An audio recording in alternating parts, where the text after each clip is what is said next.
Oh, hey. Hey, thanks for meeting me here on such short notice. This place isn't bugged, is it? Bugged? Wait, Jamie, what's going on? It's just, you're my only lawyer friend, and I need your professional opinion. Do you see that brand new Hyundai Tucson out there? Yeah? That's all I paid for it. I think I need to get back to you on that. Do you know what you want? Yeah, I do now. Deal's so right, it almost feels wrong. Get the car or SUV you've always wanted, plus America's best warranty at the Hyundai Getaway Sales Event. The guilt is real, but so is the savings. Listen, I don't want to get in your business, but if that's all she paid for it, I'll have what she's having. It's a great day for a new Hyundai at the Hyundai Getaway Sales Event going on now. Get 0% APR for 60 months, plus 0 payments for 90 days on all Hyundai Palisade, Santa Fe, and Santa Fe hybrid models. And check out our other great deals at your Hyundai dealer today. Offer ends September 2nd. Call 562-314-4603 for details. If your dog could talk, they'd beg for Ollie. The full-body tail wag, the excited little hops, the big goofy grin, that's the Ollie effect. Ollie delivers clean, fresh nutrition in 5 drool-worthy flavors, even for the pickiest eaters. Made in U.S. kitchens with highest quality human-grade ingredients, Ollie's food contains no fillers, no preservatives, just real food. With 5 protein-packed recipes like fresh beef with sweet potatoes or fresh turkey with blueberries, even the pickiest eaters can't resist. You might think, dang, my dog eats better than I do. And that's probably true when it comes to Ollie. Dogs deserve the best, and that means fresh, healthy food. Head to ollie.com/Wondery. Tell them all about your dog and use code WONDERY to get 60% off your welcome kit when you subscribe today. Plus, they offer a happiness guarantee on the first box, so if you're not completely satisfied, you'll get your money back. That's OLLIE.com/Wondery and enter code WONDERY to get 60% off your first box. Wherever you go, whatever they get into, from chill time to everyday adventures, protect your dog from parasites with Credelio Quattro. For full safety information, side effects, and warnings, visit CredelioQuattroLabel.com. Consult your vet or call 1-888-545-5973. Ask your vet for Credelio Quattro and visit QuattroDog.com.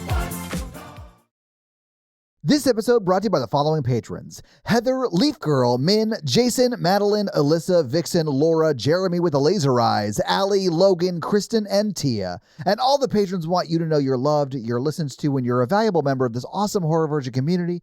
And if you want to hang out with us, do so in the Facebook group where we'll be hanging out daily. Hey y'all, this movie contains a number of instances of domestic violence as well as sexual assault, and if that is going to upset you, you might want to skip this one. That's okay. We care about you. We want you to be okay. That's why we're giving you a heads up, just so you know. All right, we love y'all.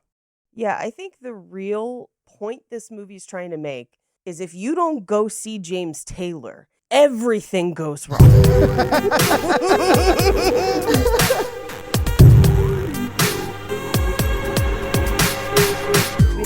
Better or worse than the tattoos in After? You mean just the tattoos or the movie overall? No, the tattoos. Paige, actually, as I was asking the question, I realized the answer is After's way worse for both. Yeah. Like, your answer didn't matter. Because the answer was just don't watch any of the After movies. They're terrible. Any of the After movies. Thank you for tuning into Horror Virgin. I'm Paige. And I'm your Horror Virgin, Todd. But this week, Paige made us watch a movie for Romancing the Pod called... Technically, you suggested Fear! This one, and I agreed. Wait, this one? I suggested Fear? Yes, you suggested Fear because of who was in it. And I was like, I've never seen it. Let's go for it. Fear's in the name. I haven't seen it either. Yeah, this was the first time I saw it. Although I did know a little bit about it, you know, because it's been out for a while. I'd seen the roller coaster scene. Yeah, and everyone knows the roller coaster scene. Yeah. So that was the thing I knew about it. So I was like, I don't really know that it's a horror movie. And now having seen it, it's like a horror movie. Like, this shit's nuts. It takes forever to lay out the horror elements, but it does become a home invasion horror eventually at the very end. Very much so, yes. Yeah. This guy, Marky Mark, obviously, that's who I'm talking about right now. He convinces his band to murder people for him, and I couldn't convince my band to show up to practice on time at a place at which they lived. This movie is pretty unbelievable for me from that aspect. That's all I'm going to say. I'm just impressed by the loyalty of the Funky Bunch. But Marky Mark, don't fucking play, Paige. I feel like I should take a second to explain why I might be at limited capacity today. Yeah. Okay, so I just got back from Chicago literally hours ago at this point. The city, not the musical. Go on. The city. And Chicago, first of all, lovely, but stop telling people to try your tavern pizza. It is mid at best. Deep dish is where it's at. Deep dish is where it's at, and I've never had tavern pizza. Like, why? What? A bunch of people were bugging me about tavern pizza. I actually met a guy that does the pizza tours who gave me like a list of recommendations. I tried them. Stop telling people that. Was that Cardinal Pizza Balla? No. He gives the best pizza tours. He does. He is the pizza balla.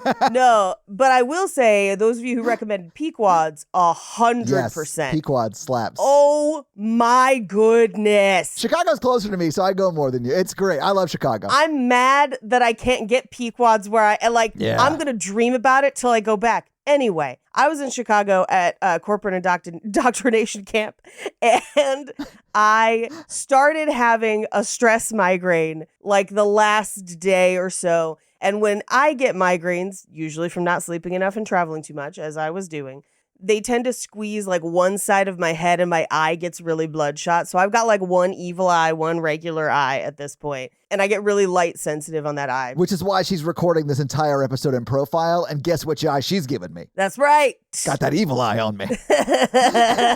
But brutal. Paige, what did you think about Fear? I mean, this was obviously the first time we both saw it. We already said that. So what'd you think about it? Frankly, at times, this played as a comedy for me. I laughed out loud many times during this movie. However, okay, interesting. I don't know who this movie is for. And I think that's why I was laughing, because it wants to have it both ways. It wants to be this movie that is like a fear-mongering, are your kids having sex at the mall type movie. Oh, I didn't think it was fear-mongering about that. I thought it was just like, yo, your kids are having sex at the mall, and I hope you're just like cool with that, Dad. Well, no, because then it ignores all the signs of real abuse. Oh, I mean, all of that is very much ignored, yes. Yes. They even like sort of downplay it yes. in a very gross way. Like, oh, I was furious. They like try to help explain it. I'm like, what? Why are you doing this? Gross. Her stepmother is a villain. Yes. Their stepmother's the worst.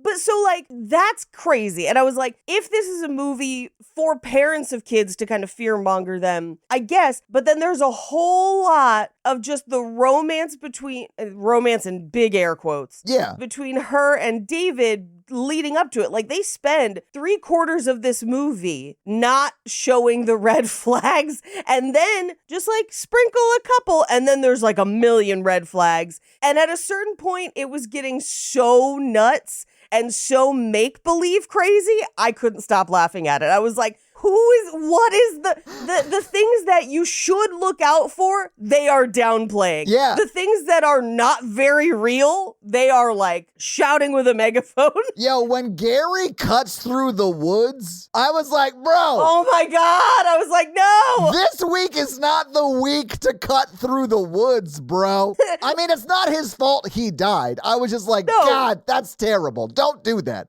He's definitely, yep, there he is. Yes, he's dead. Okay, yeah, called it. Dead. Sorry, Gare. Should have thought that one through. Although it's not his fault at all. You should have thought that Marky Mark might snap your neck in the middle of the woods. I know. God. But then also, the speeches Marky Mark gives in this movie. Paige, when he said lick her tears or whatever, I lost my mind. I did laugh at that moment. I was like, oh, God. Gross. I also, now after watching The Happening and whatever, I find Marky Mark's accent so hilarious. You know, I grew up in a place with lots of walls, but I got strong fists. I could punch through the walls, even if the walls are people, like people walls metaphor. I can punch through all the walls. Like soft, fleshy people walls. I can punch through them people because they won't keep me from Reese. They won't keep me from Reese. They won't keep me from it. It being her behind the walls. You know what I'm saying? I'll punch through the walls, and right now the walls is your neck. Like, say hello to your neck for me. Say hello to your mother for me.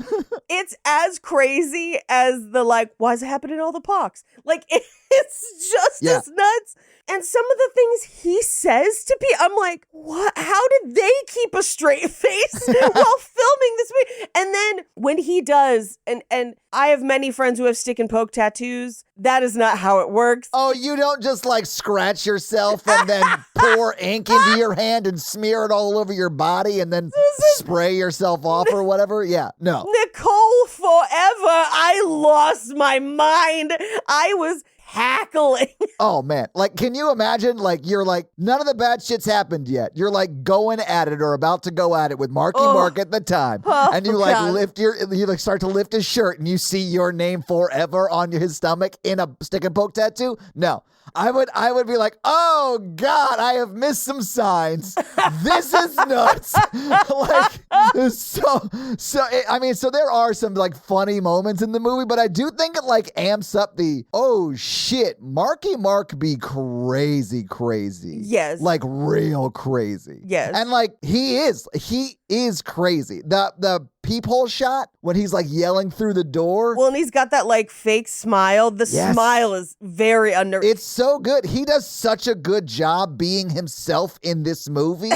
Like, I thought it was nuts. I was blown away by it. Yeah. When he was beating that guy to death, it's like, hey, he may have already done this before in real life. Oh, except he was yelling derogatory slurs for an Asian man or whatever. Yeah. Yeah. I don't think that guy can see out of one of his eyes or something like that. Like, it was bad. It's really bad. That guy almost died. I don't know. Look it up. I don't know. But it was around the time. It was around this time, I think. He's a shitty Marky Mark is a shitty person, and therefore I don't feel bad about mocking him ever. But his like slack jawed smile in this movie is scary. But at the same time, there's so many other things that he does that were, to me, funny. Here's the thing. I'm going to point out the real abusive shit in this movie that if it is happening, fucking run. Right. Because no one else in the movie does.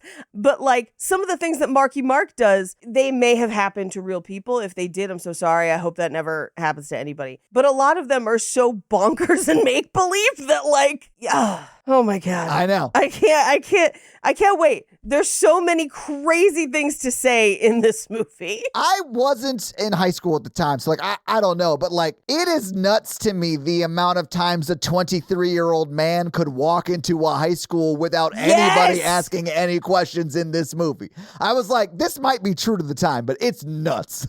This would never happen now. I think it was. That's definitely not something that was allowed to happen when I was in high school. Me either. You had to like check in. Like even if you were like, if you were like from another school but of the age, you had to like check in. Yes. Yeah. But I will point out that we were both in high school post-Columbine. That is true. So yeah, that probably... And I think that's probably part of it. Shit, yeah, so that probably was happening at the... Gross. Gross. Yeah. Gross. Also, he's 23, she's 16. That's illegal. Yes. That's illegal at the time. They say I know he's over 18. I know he's over 18. I don't know if they settled on an age, but it doesn't matter because... There is no Romeo and Juliet law in Seattle. I looked it up, Paige. I also looked it up. He would go to jail for at least 5 years and have at least a $10,000 fine if all they did was like consensually make out and have sex. Like if he wasn't like a crazy murderer, he would still go to jail. This is the thing that drove me nuts in this movie and why I think it is supposed to be a fear-mongering parable for parents, because her dad calls the police multiple times for things that are definitely crimes. Yes. Every time he calls the cops, they're like, no, I don't, it's fine, bro. It's like the 90s. Who gives a fuck? It's cool. We don't even want to get up. We don't want to stand up and do our job. But like every one of those times is a crime. And they would go and arrest him every one of those times. Yes. And here's the thing. I know that a relationship with the police is complicated. We don't want people to get hurt. I get it. I understand. But I also want to point out that, like, not only are all of them crimes, she is rich and white. Yeah. Like of the people that the police would respond to, she's the one. And, like, it is absolutely this movie being like, dad's the only one that could really save his daughter from the, like, blah, blah, blah. And you're just like, ugh. Also, her relationship with her dad is gross and weird. Yes, it is.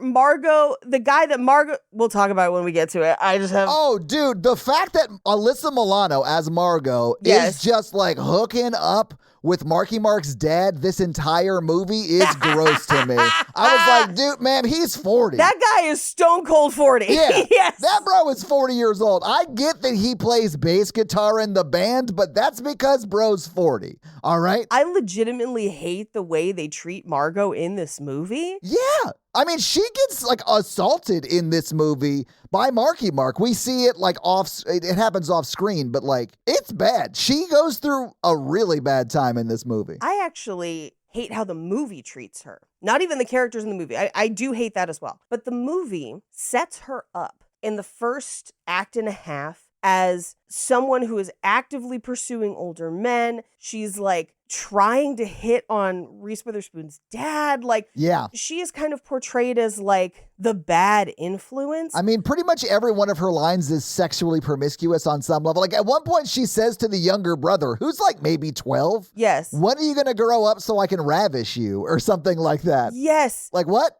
Stop. Well, and they give like one little bit at her, when they're at her house and her mom is leaving her alone, to basically indicate like, okay, this person has probably suffered some, at minimum, neglect in the home, if not abuse in the home, but they have no compassion towards her character for that at all. And then once she has been assaulted, everyone's like, well, it's her fault for like being around those guys. And I'm like, no, they were getting her high and passing her around, which also, trigger warning. They weren't really passing her around. Marky Mark like came over and like assaulted her and like forced her. Yeah. It wasn't like a consensual thing at all. Even really from his dad. Like, I don't think his dad was into it either. Let me be clear. By passed, I did not mean consensual. Yeah. Okay. I meant handed. Yeah. Yeah, it's... And yes, I don't think that the guy that she was with was into it either. Yeah, it was Marky Mark's dad. It's not his dad, but like he is like 40. It is. He's old enough to be his dad. I don't know. He's old enough to be his dad for sure. He's driving him around all the time. Like he's the time. Definitely his dad. When we get to that scene, I also want to talk about the drug use they display in that scene, because I think it goes even more to the like, are your kids fucking at the mall of this movie? Oh yeah? Yeah. But yeah, it's oof goof. Paige, I do want to see, and I'll admit, Marky Mark is a terrible, terrible person in this movie. Like, I'm not saying that. But I would love to see you drop him into the Cruel Intentions universe and just like watch him fuck up Sebastian Valmont's life. You know what I'm saying? Like, absolutely fuck it up. Like, it would be so fun. It would be like two sociopaths, but from different classes going after each other in this spy versus low class spy like thing.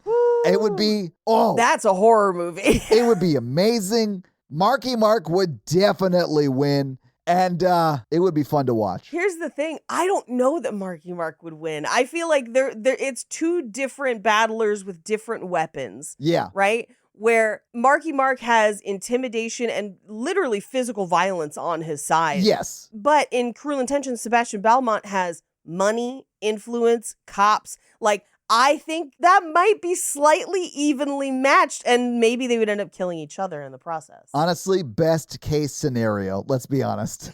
Fair.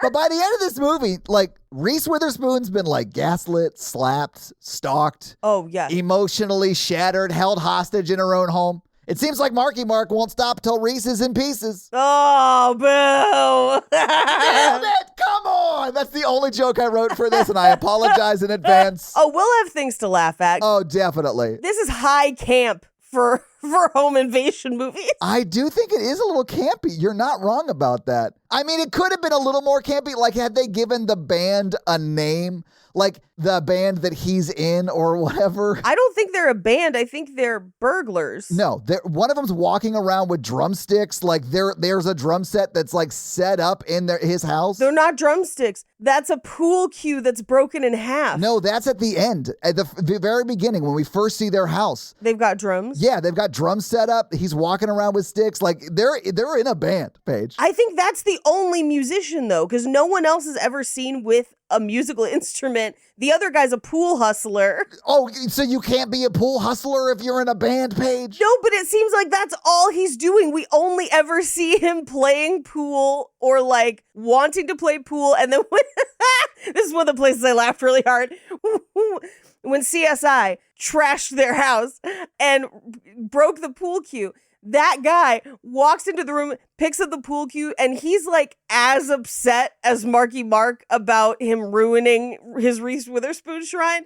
And he looks so sad. Yeah, that dude is working today. He is like acting right now, Paige. How dare you? I could not stop laughing. I was like, not the pool cue. The pool cue had a name and a backstory. That guy went on an emotional journey in that one scene, and you're like laughing at it. It's so funny. It actually is really funny because he's emoting a lot for what is essentially a $100 broken stick. When I needed him to like turn the pool cue over and have it engraved and it just says like Gladys or something on it. Like it was not the pool cue. But I don't see anyone else doing band stuff, which is wild because I believe you about the drummer. I'm sure there was. That house was kind of a catch-all of bad boyfriends.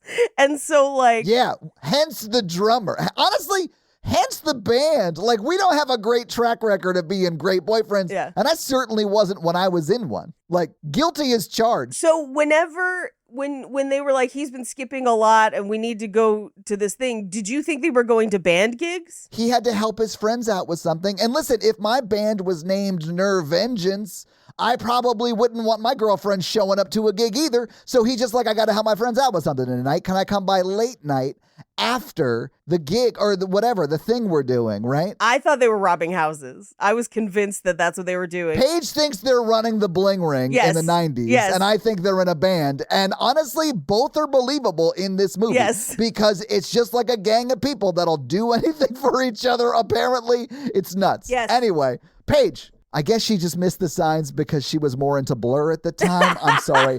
I actually was going to transition into the episode scene by scene, but that joke hit my brain and I had to say it. I'm so sorry. Marky Mark was pretty into Bush. Oh, I love 16 Stones so much. That's like my childhood album right there. So when they dropped in with Calm Down, I was like, hell yeah, let's go. Anyway, let's get through this movie scene by scene, Paige. So I can go back to being unconscious. Yes. So we open on Seattle with very few credits. Good for them. Thank you. However, I did catch one credit, and that's that the score was done by Carter Burwell. Do you know what Carter Burwell also did the score for? No, but I did like the way it rhymed. Sorry, that's why I laughed. I apologize. I'm a cheap laugh. The Goofy movie? No, I love the Goofy movie music. How dare you? Wait, really?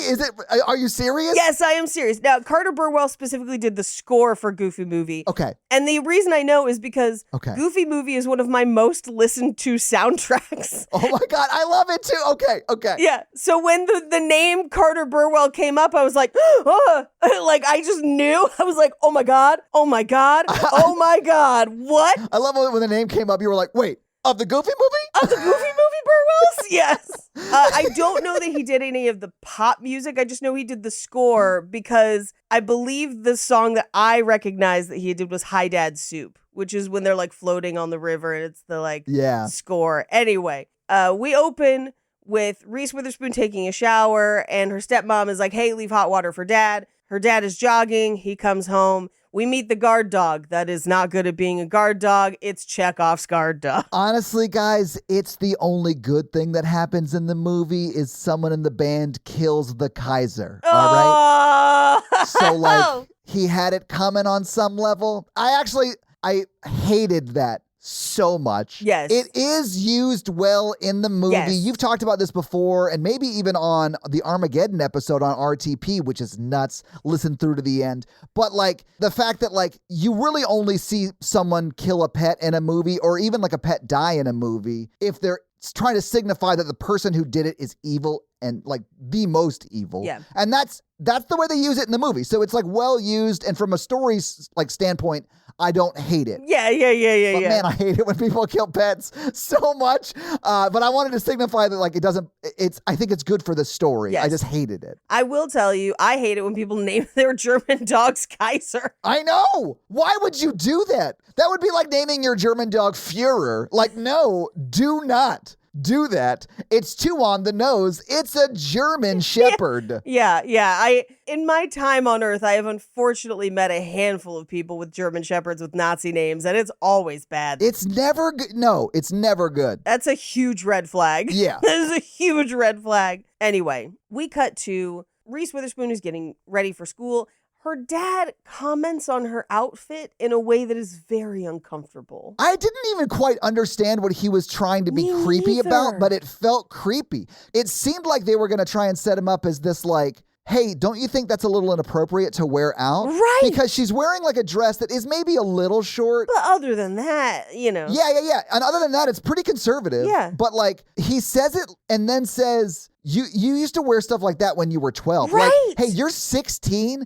Don't you want to give the guys at school a better show than Yes, this? I Like, was it was like, weird. what It was very is weird. that? And we see him checking out Alyssa Milano later. Like, Marky Mark sees him checking her out. Well, this is also part of me hating the way the movie treats Alyssa Milano. Yeah. Because the movie portrays it as her specifically trying, Targeting, yes. showing it off. And I'm like, no, she is a teenager, clearly from a very rough home. Oh, interesting. Like- I didn't get that she was inviting that at all. I got that he was being a creep and Marky Mark was seeing him being a creep and thinking, oh, he's also a creep like me. That's interesting that you saw that as like she was doing that on purpose. I thought she was just being sweet. Here's the thing. I think the movie tries to portray it as her doing it on purpose. I think that is real fucked up for the movie to do. I do think he's creepy. I definitely do think they set her up in a way that you said. Like she is targeting older men, wants to be with older men, right? Right. And is like trying to flirt with even her dad. Right. I definitely think there are other things that show that. So this definitely could be intentional. I just didn't see it that way in my mind. Sure, but here's a thing that bolsters your case later in the movie. I'll take it. Let's go. I like how we're like pointing out each other. It's like, no, this actually leads towards what you said. This leads towards what you said. And again, Yeah. I don't disagree that he's a creep. Think about this for a second. He is a creep. Yeah, I think. As he's driving to try and get to the house in time, dials Margot's number from memory. Yes, he's in Steve's car. Paige, it's not even his cell phone, right? Because Right. it was a car phone, right? Right. Yeah, I thought that too. Why does he know her number? And let me, for those of you who are like, well, back in the day, people used to know people's numbers. Let me tell you this one. I was a teenager not long after this movie. Same. My dad could not have remembered my best friend's number to save his life out of his head. Yeah, why would he? Yeah, why? I mean, I'm sure there's situations where he, like, you wrote it down for him Yes, because you'd be yes. with them or whatever. So, like, We had an address book, like, he might be able to look it up. Yes. But there's no way he's grabbing the phone and, No. like, dialing it in without looking. not a chance. Never in a million years. And listen, Papa Jim's a smart guy. Yeah. I just don't think he's got that, like, mental dexterity like that. No. He doesn't have photographic memory. Now, here's the thing that he might have known that I'm not sure, but I would guess no, he probably would have still had to look it up, is maybe my friend's parents' numbers. That I wouldn't be surprised by, I guess, but as far as I know, no, that would have been a look up in the address book kind of thing. Yeah. But he definitely didn't know my best friend's number. That's crazy. Yeah. That's nuts. Paige, I didn't know any of my girlfriend's best friends' numbers. Yeah. And I'm not trying to brag. I just didn't take enough of an interest in their lives. Like, that's a problem with me, I think, that I had to sort out. Although, like, Why would you need him? maybe I could have planned a surprise birthday party or something. I don't know. Sure, but that's a case in which you could find and obtain that number, Sure, yes. And also, like, I, even at the time, as a shitty teenager, knew Todd ain't got it like that, where he, like, could pull multiple, like, women at a time. Right. Like, I can only barely focus on one. Yeah, so I think both things are happening in that scene when we get to it. I agree. Now that you've pointed it out, I kind of agree. Yeah, I could see it. I think both things are happening, but the fact that he knew her number, Yeah, I think that cinches, that's what cinched it for me. Yes, Paige. it made me question why. Alyssa Milano looks like a younger version of his wife Yes. on some level. Yes. With just straight hair and not kind of wavy hair. And his wife is specifically younger. No, I I know. Yeah. I know. Like, at least, I got that he was 40. I think he even says it. And I got that the wife was like 31. Right. Like 31, 32, maybe a little bit older because she has a kid that's like 11 or 12. But yeah, right around there. Here's what's wild. I don't know that that's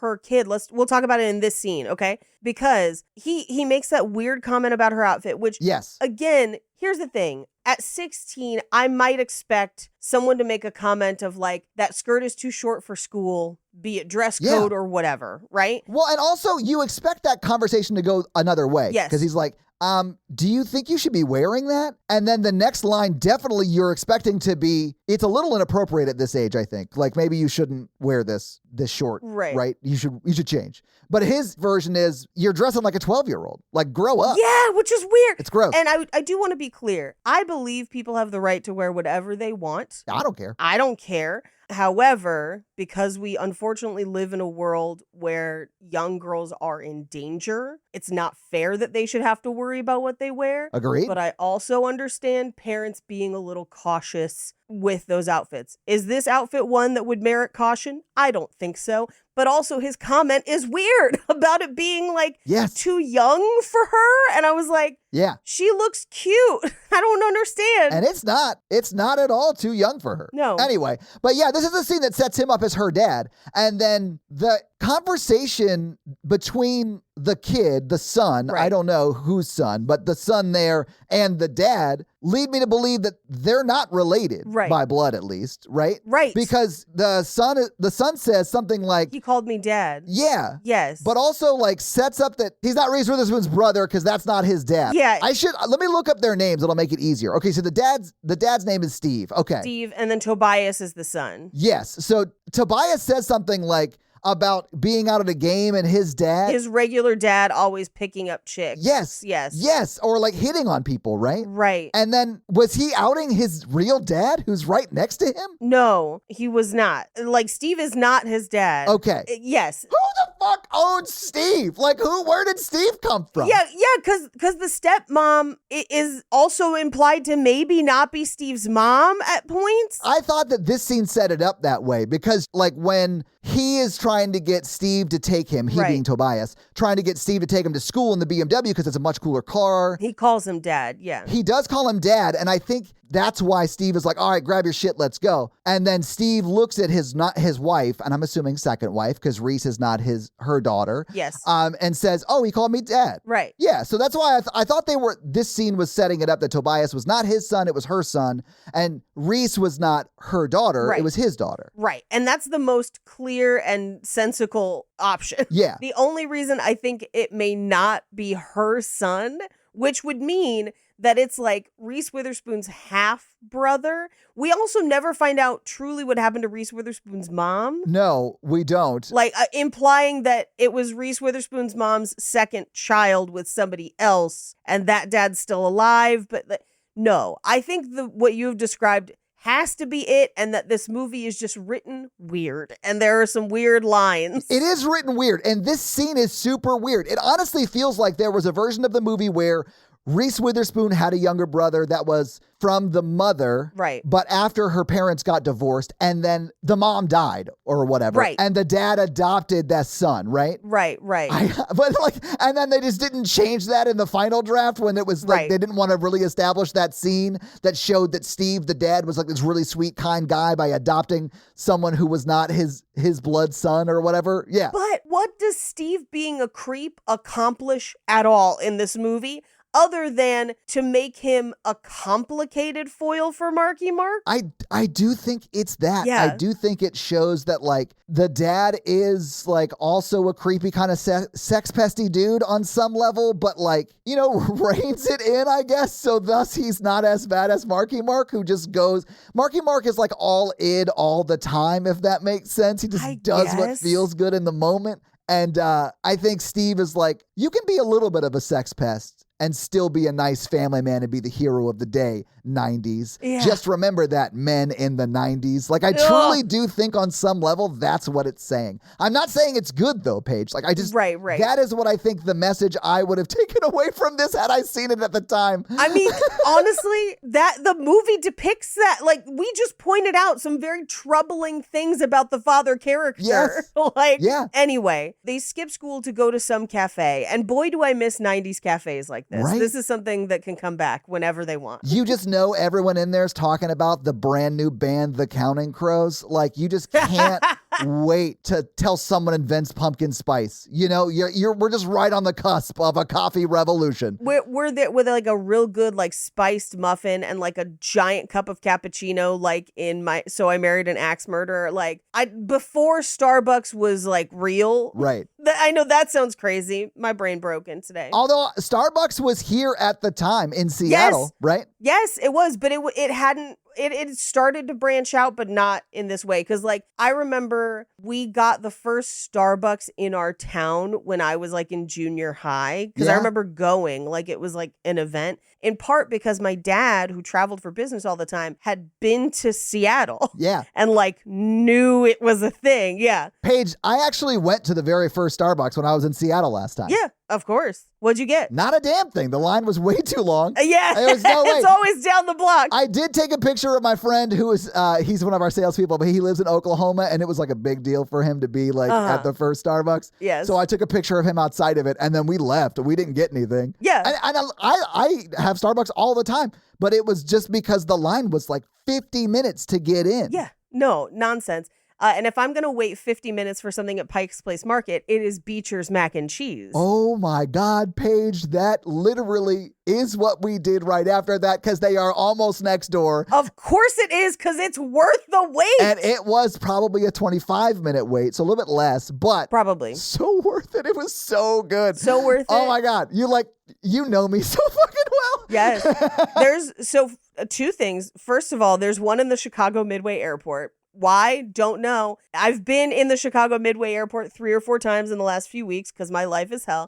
And I have gotten Beecher's mac and cheese every single time, to the point where one time I landed in Chicago. That was my final destination. Paige, don't say final destination when you're talking about air flight. Oh, no. Too late. I still went and got Beecher's mac and cheese before I went and got my bag at baggage claim. Paige, I've done that. In fact, it was I can't remember if it was Midway or O'Hare. It's whichever one has Garrett's, and honestly, they both might. It's Midway.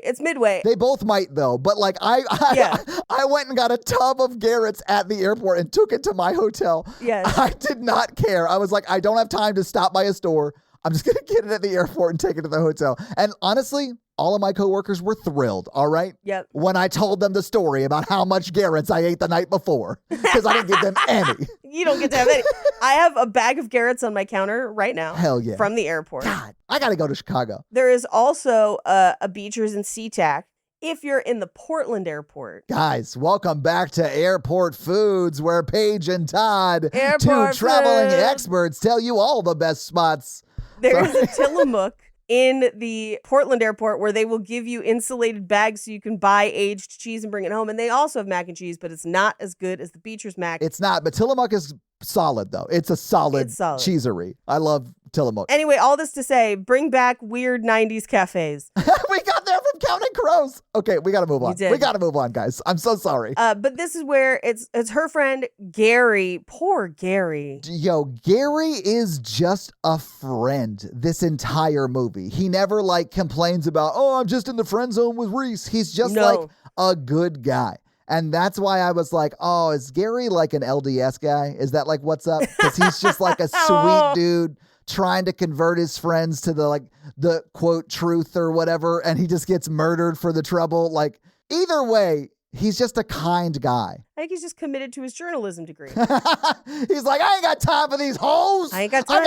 I gotta impress the editor of the Wall Street Journal, I think is what he says, right? The Wall Street Journal, yes. Yo, Gary aim high. You know what I'm saying? Gary aim high. But as they go into this cafe, there's like pool tables up on like the second deck. And Alyssa Milano spots a man that kind of looks like if mankind had a day job. Yeah. Like, he is a 40-year-old man with unwashed hair and a creepy beard, and she's like, that's the one for me. And then Marky Mark is playing pool with him, literally jerking off the pool cue as he looks at Reese Witherspoon. Yeah, he's like a classy guy. He's like, yeah, everyone wants this dude because he's out in public wearing an Under Armour like tight ass shirt. Before that was a thing either. And listen, he's not the kind of shapes that do it for me, but I can say dude looks amazing in this movie from like a fit perspective. Sure. Like washboard abs. Sure. Yeah. You know me, normally, even if somebody's a villain, if they got them shoulders, I'm in. Oh, Paige, I think the SNL Dunkin' commercial like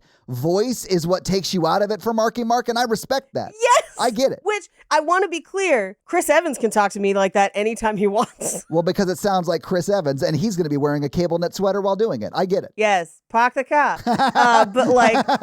Let me get some backslaps. I don't even know what a Boston accent is. I can't do it. I mean, I can't. There is something about Marky Mark's sing-songy, weird Boston voice and I don't mind a Boston accent most of the time. Me I either. like some East Coast boys, but like this shit, I can't.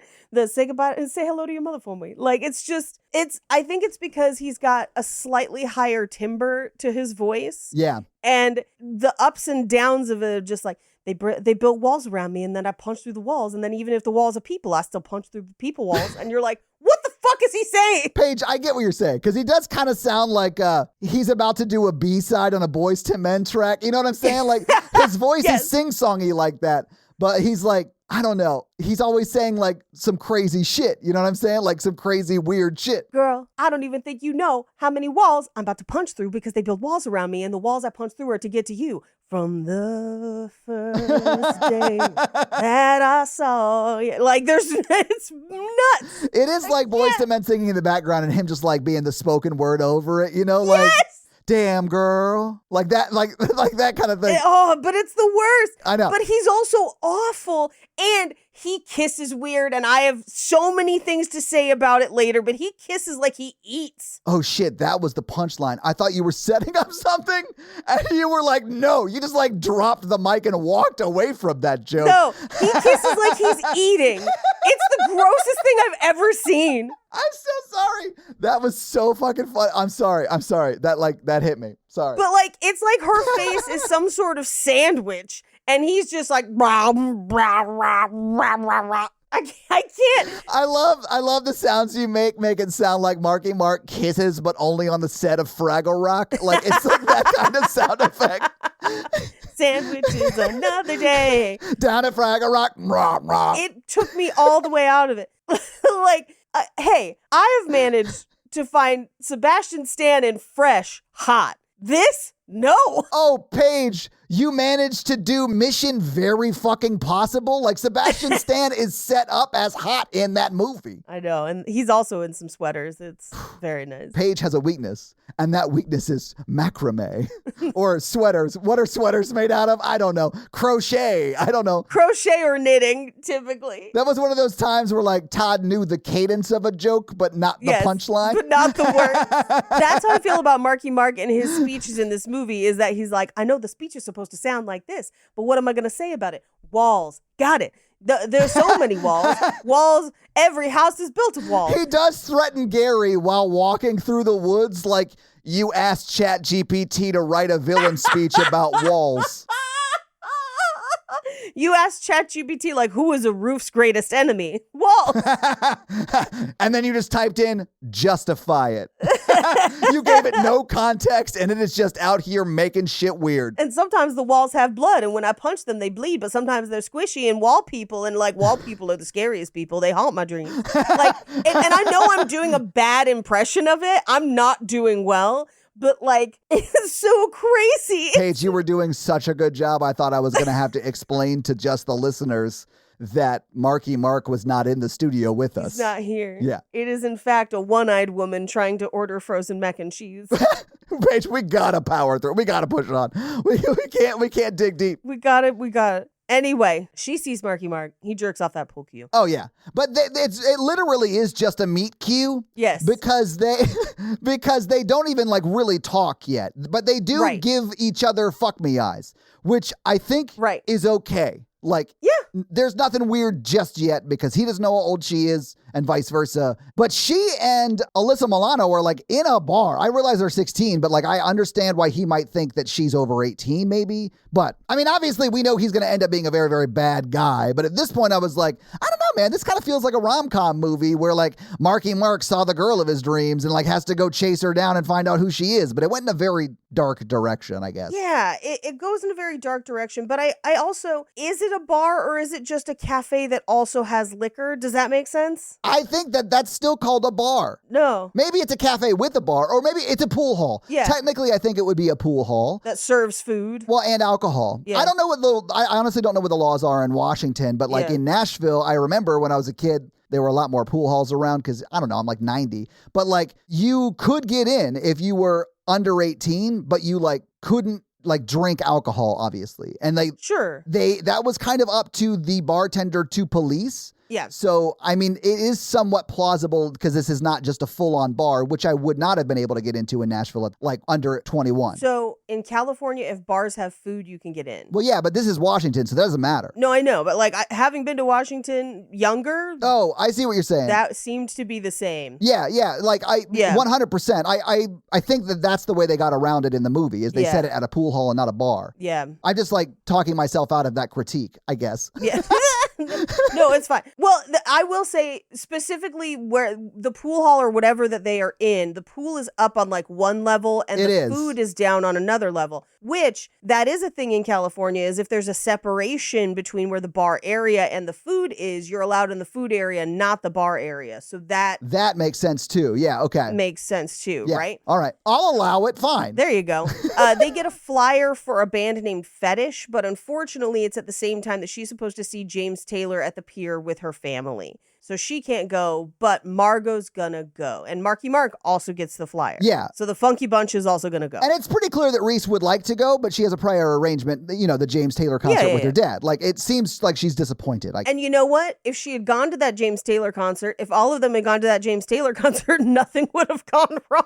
Right? I mean, except for having to listen to James Taylor, who is fine, I guess. I don't really know James Taylor all that much. Not one of my faves. Oh, I like me some James Taylor. I think he's fine. He may be the person that Carly Simon wrote You're So Vain about. He may not be. Who knows? Can I just say from like a sentence structure standpoint, I hate that song, You're So Vain. You probably think the song is about you. Yeah, you know what? It is about me. You literally said the song is about me. You're singing it to me. You're so vain. It is about me. You just proved my point. Yes, I guess I am vain, but you're also wrote a whole song that says you probably think this song is about you. And you wrote a whole song about me being vain. Yes, I guess we're both right.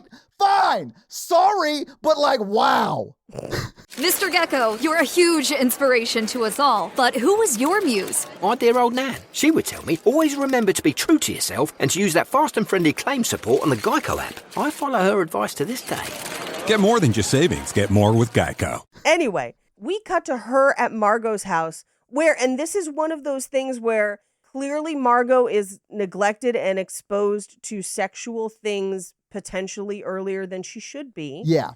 Because she and Reese Witherspoon are looking at a Playboy and she's basically like, would you pose for Playboy? I think it'd be wild to have that many men desiring me all over the world and I wouldn't even know about it. And Reese Witherspoon's like, I don't know. It seems like Alyssa Milano at the least has an exhibition fantasy on some level, and Reese does not. Maybe. It could be way worse than that. I'm just saying at a minimum it could be that. I don't think it's that. I think Alyssa Milano, it has a startling lack of adult attention in her life, period. I think that the movie sort of subtly hints at the yes.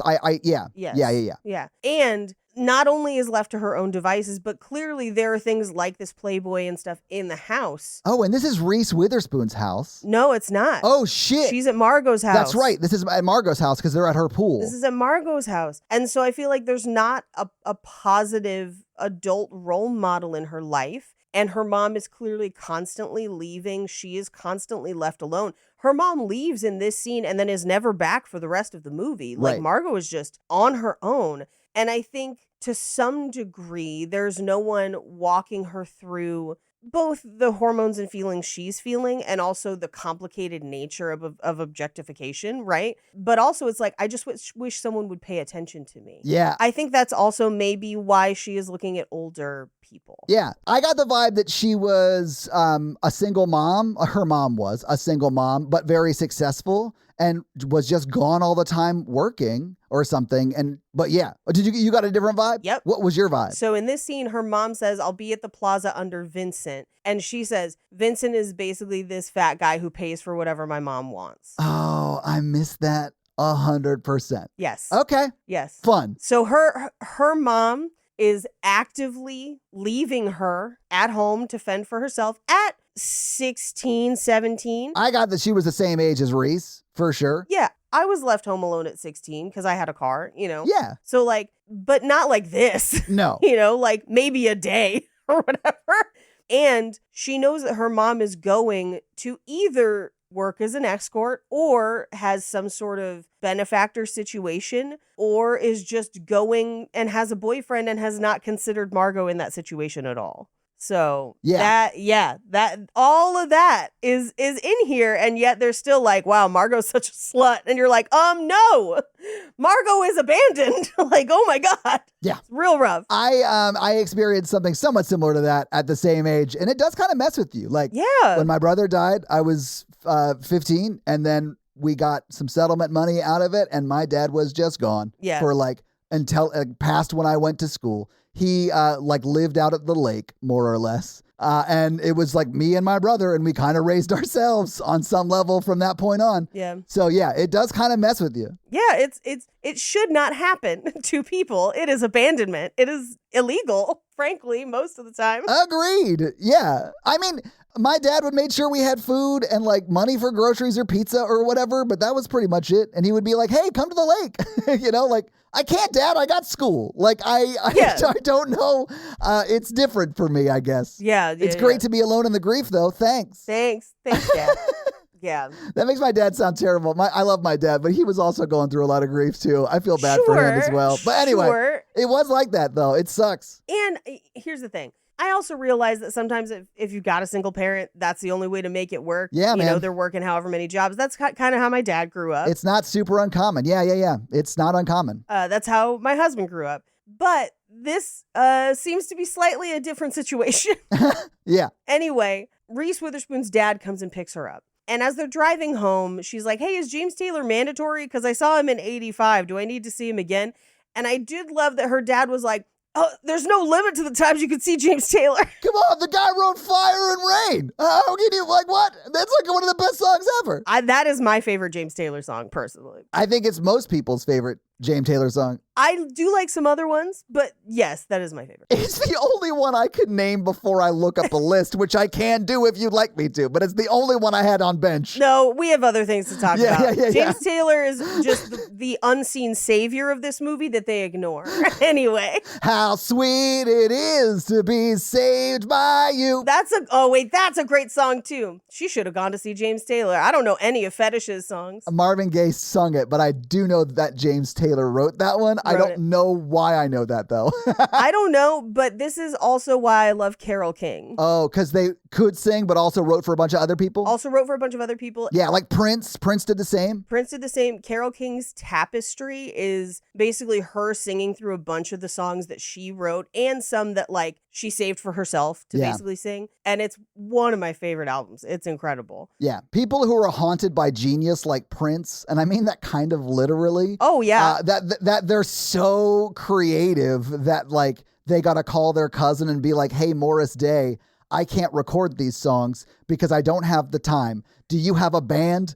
You don't? Okay, I'll get you a band. Come here. I'll give you all these songs and a career and a livelihood for the rest of your life because I'm that creative. And boy, do I love Morris Day and the Time. Me too. I love Morris Day and the Time because it's Prince, Paige. Yes. It's Prince. Yes. No, I know. Trust. Hey, I've been to Paisley Park. I've seen how haunted that man was by Genius. Yeah. It is a wild journey. I just want everyone to know my favorite picture of Prince is the one where he's on his tennis court wearing a Batman t-shirt, wearing roller skates, and he's like posed. It's my favorite. Well, and I love the story behind that photo because the Batman soundtrack that Prince made is one of his favorite albums that he ever made.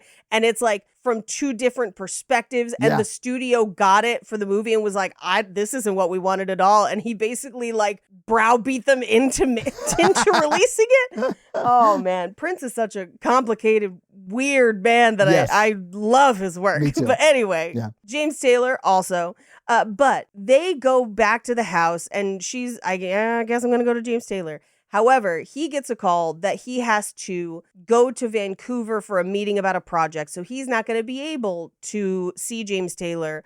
Oh no. Did you catch why he had to go to Vancouver? Like he was like helping out with that project to build the new company headquarters for that self-help company called Nexium? Oh.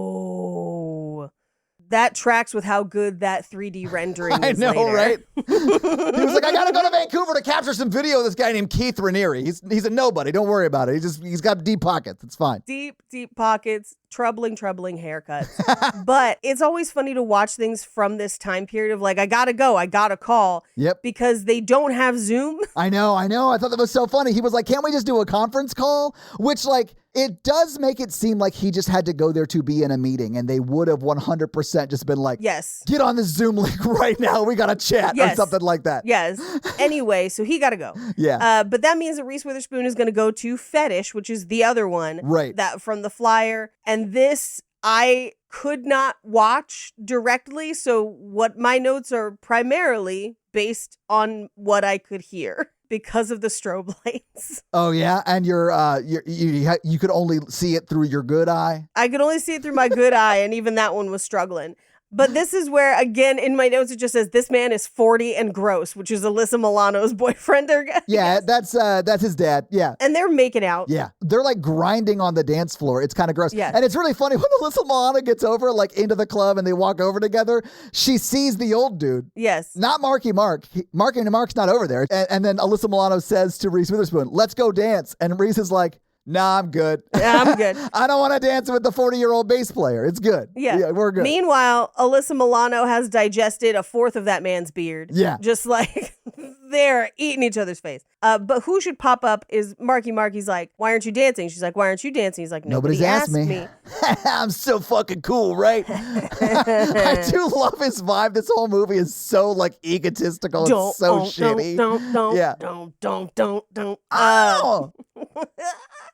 But as they're having this conversation, the party gets raided and he kind of rushes her out, gets her to the roof, then gets her home. Paige, I think we should clarify something though, because it wasn't raided. All we see is a helicopter. Like for all we know, that's Kurt Loder from MTV News doing an on-site of the Fetish concert. We don't know. It's literally just a helicopter. That is not a police helicopter. I will say the amount of people running out of the club, because there's a fight and then like things get knocked over, right. They run, and then there's a helicopter. That to me suggests a raid.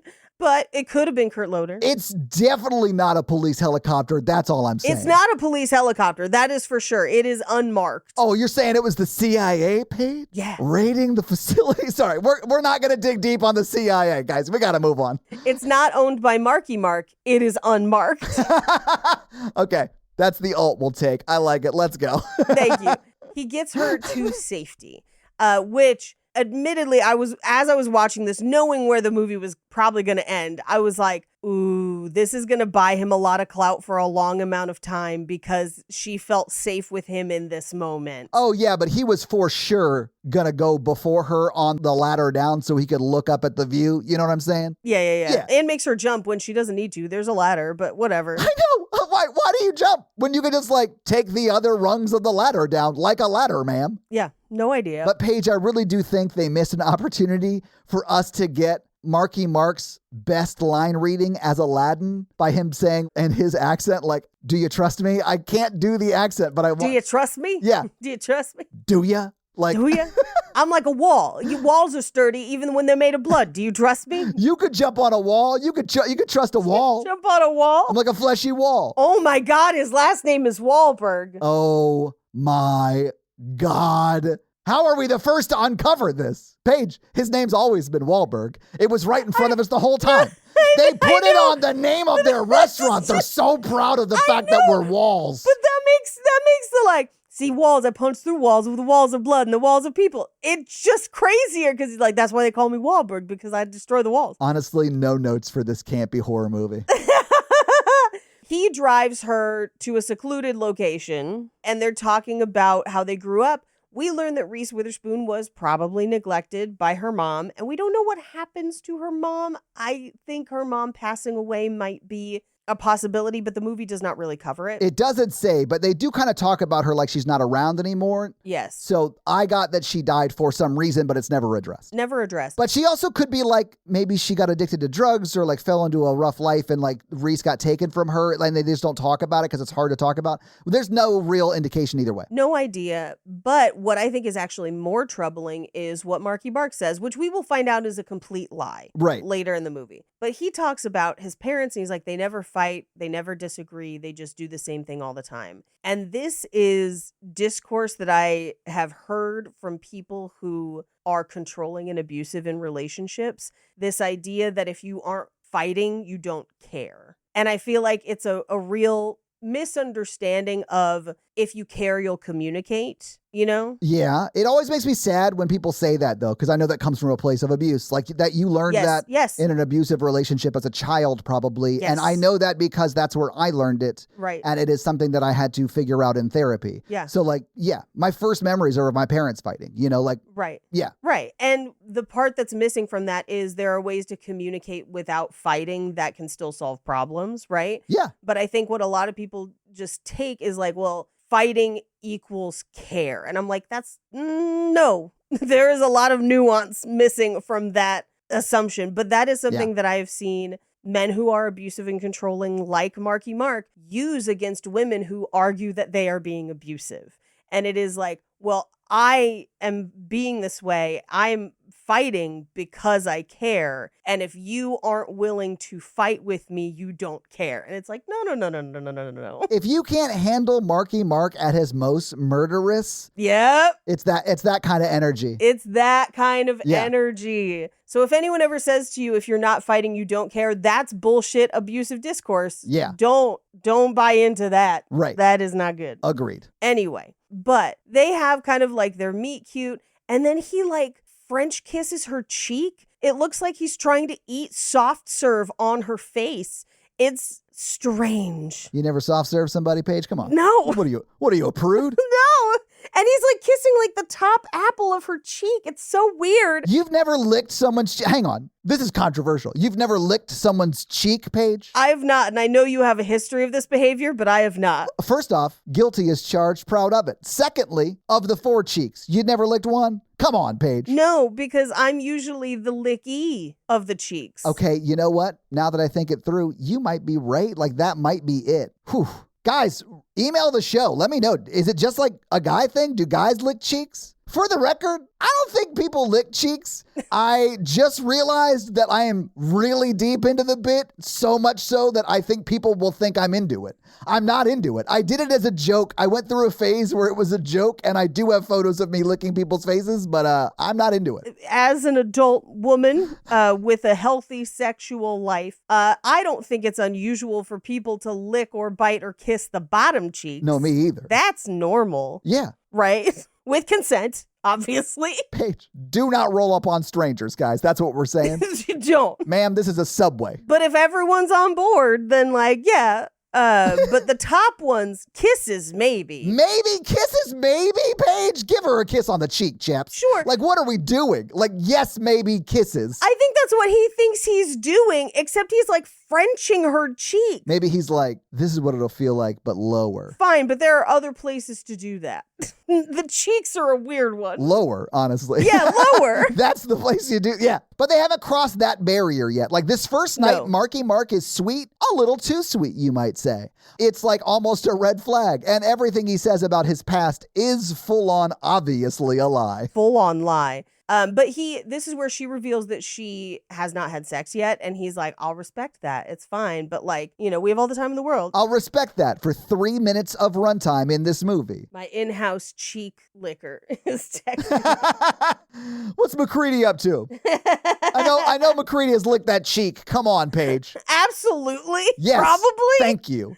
I'm more surprised that McCready can text. I mean, he's a smart cat sometimes. The wild thing is, guys, she just got a text that said meow. Meow. Still can't speak English, but can text. That's the joke. Anyway, so she comes home late. Her stepmother's mad. And remember, her dad's in Vancouver, so stepmom is the only parent home. Right, yeah, he's in Vancouver with Keith. And her stepmother is like, we'll deal with you breaking curfew tomorrow, but take your makeup off. You'll look like a slut. And I was like, good Lord. Also, she does not. No, she looks fine. But she does say that she's mad. Like, she's just like, I'm just mad, go to bed. And then she says, Yes. I think that line in anger. It's one of those Sure. things that, like, I think if we were, like, really looking at the mom as, like, a character study, we would get a scene of her being like, I shouldn't have said that. Like, I feel bad. What should I say? How should I make it up to her? But it's not about that. It's not about her or anything in the movie. I don't think we'd get that scene because of the things that mom does later. She also is not great. Yeah. She's a fucking villain. Like, and the worst kind of villain that just thinks they're doing what's best. Like, it's just... Those are the best kinds of villains to watch, though, in movies. Like the ones that you're like, fuck, Michael Keaton in Spider-Man, I get it. Oh, You're not wrong. You're just taking it too far. Anyway, so her dad has a talk with her about the 2 a.m. thing, drives Yeah. her into school, and she's like, he's just a guy. He's, whatever. And she's like grounded with kitchen and yard duty. Oh, yeah. Did we say that he sets her watch back when she's like, I gotta go, I got a curfew?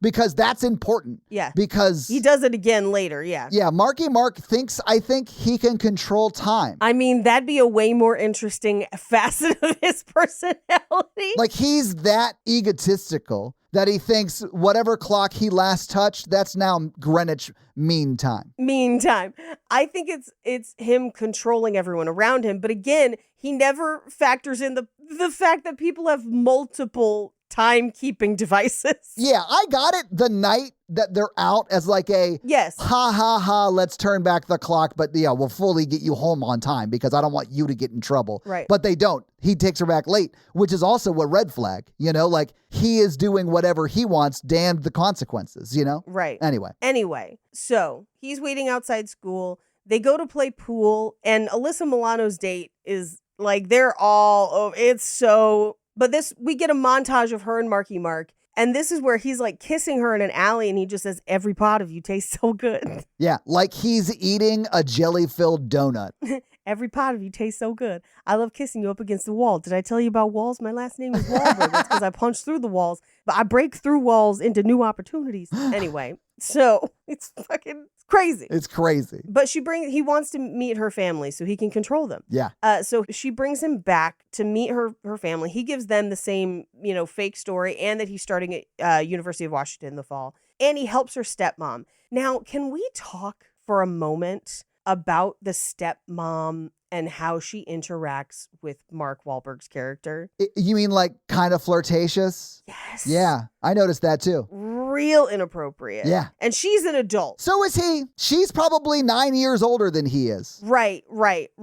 And it's one thing if we're looking at the character of Margot, who is a teenager who has probably some messed up history surrounding her sexual wellness, let's say. Right. It's a different thing when it's consenting adults doing it. Yeah. But this is where Margot comes over and is in the dad's office, and it is male gaze everywhere. Yeah, this is the scene where Marky Mark catches Reese Witherspoon's dad checking out Alyssa Milano. Yes. But there's also a point in this scene where Marky Mark screams for Nicole. He says, Nicole, get me a Coke. Yeah. And you see her dad be like, I'm sorry, what the fuck did you just say? Yeah. Did you just order my daughter around like that? And this, I think, is what sets her dad on the suspicion path, where for as creepy as he is in this moment, and I hate that he knows Alyssa Milano's phone number by heart. Yeah. And there's a lot of creepy aspects. from this point on in the movie, he is like, no, that guy is public enemy number one. I see the signs. I'm going after that guy.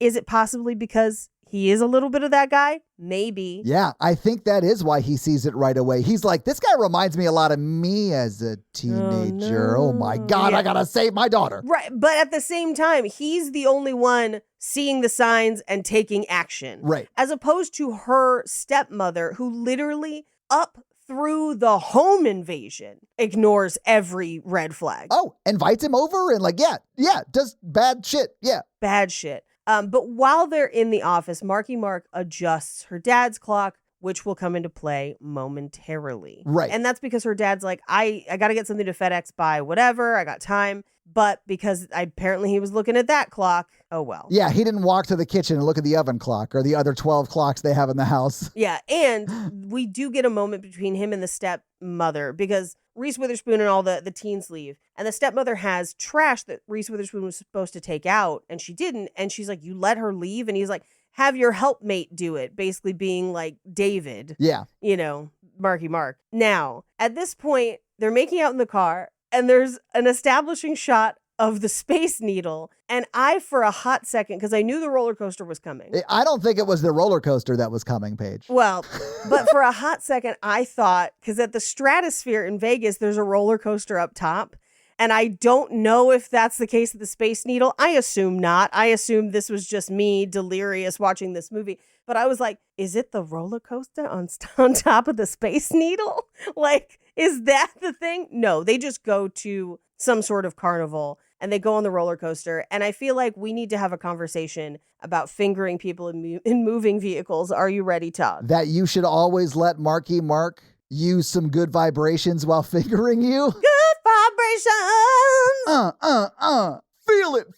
I'm sorry. Feel it. I'm sorry. Boom, boom, boom, boom, boom, boom, boom, boom, boom. We can't do the whole thing. We got to move on. Here's my recommendation if you're going to finger somebody on a roller coaster.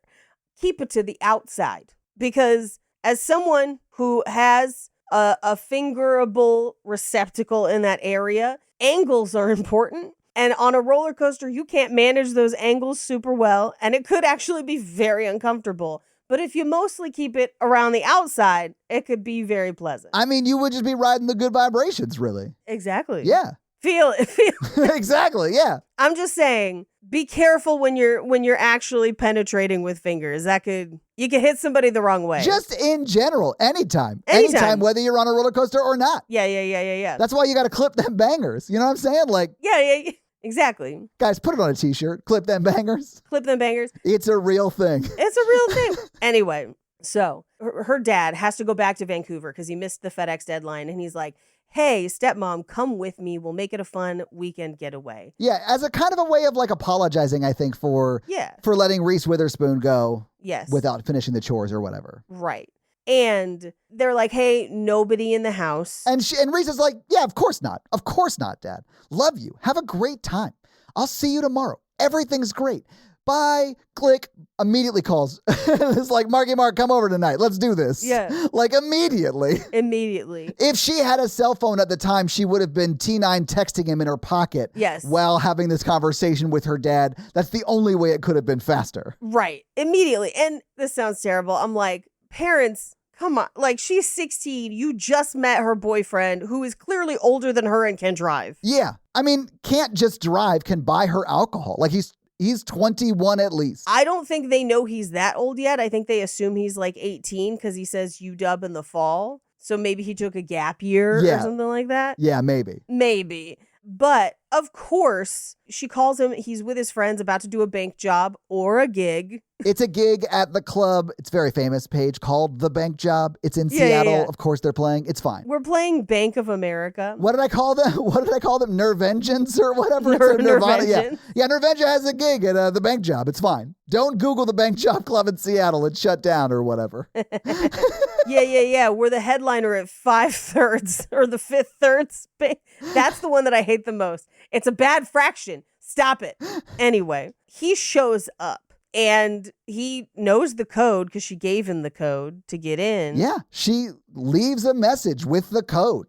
And here's what I will say. She does not know how old he is because he has lied to her. Right. So based on the information she has and their relationship up to this point, now again, I did not have teen sex, so maybe I'm wrong, but if he was another teenager, everything that has happened up till now seems pretty on par for teenage progression of relationships towards sex. I, like you, couldn't give it away in high school. Maybe that wasn't the reason you didn't, but that was my reason. Sure. And I did hear stories and know of situations where this happened. Like this kind of stuff did happen to like my friends in high school, you know, where they would invite their girlfriend or their boyfriend over and they would like bang, you know, like that's not uncommon at all, or at least wasn't at the time. And I think in her mind, based on the information she knows, this is consensual. I think because he's lied to her, it's not, because she does not have all the information, but I think she perceives it as consensual in this moment. Yes. Yeah. I think the law knows it's not because they know how old he is. Right. But she, I think, has been lied to about that, or I assume. Yeah. Or she doesn't care, but I assume he lied because he lies about everything else. He lied. I think he lied.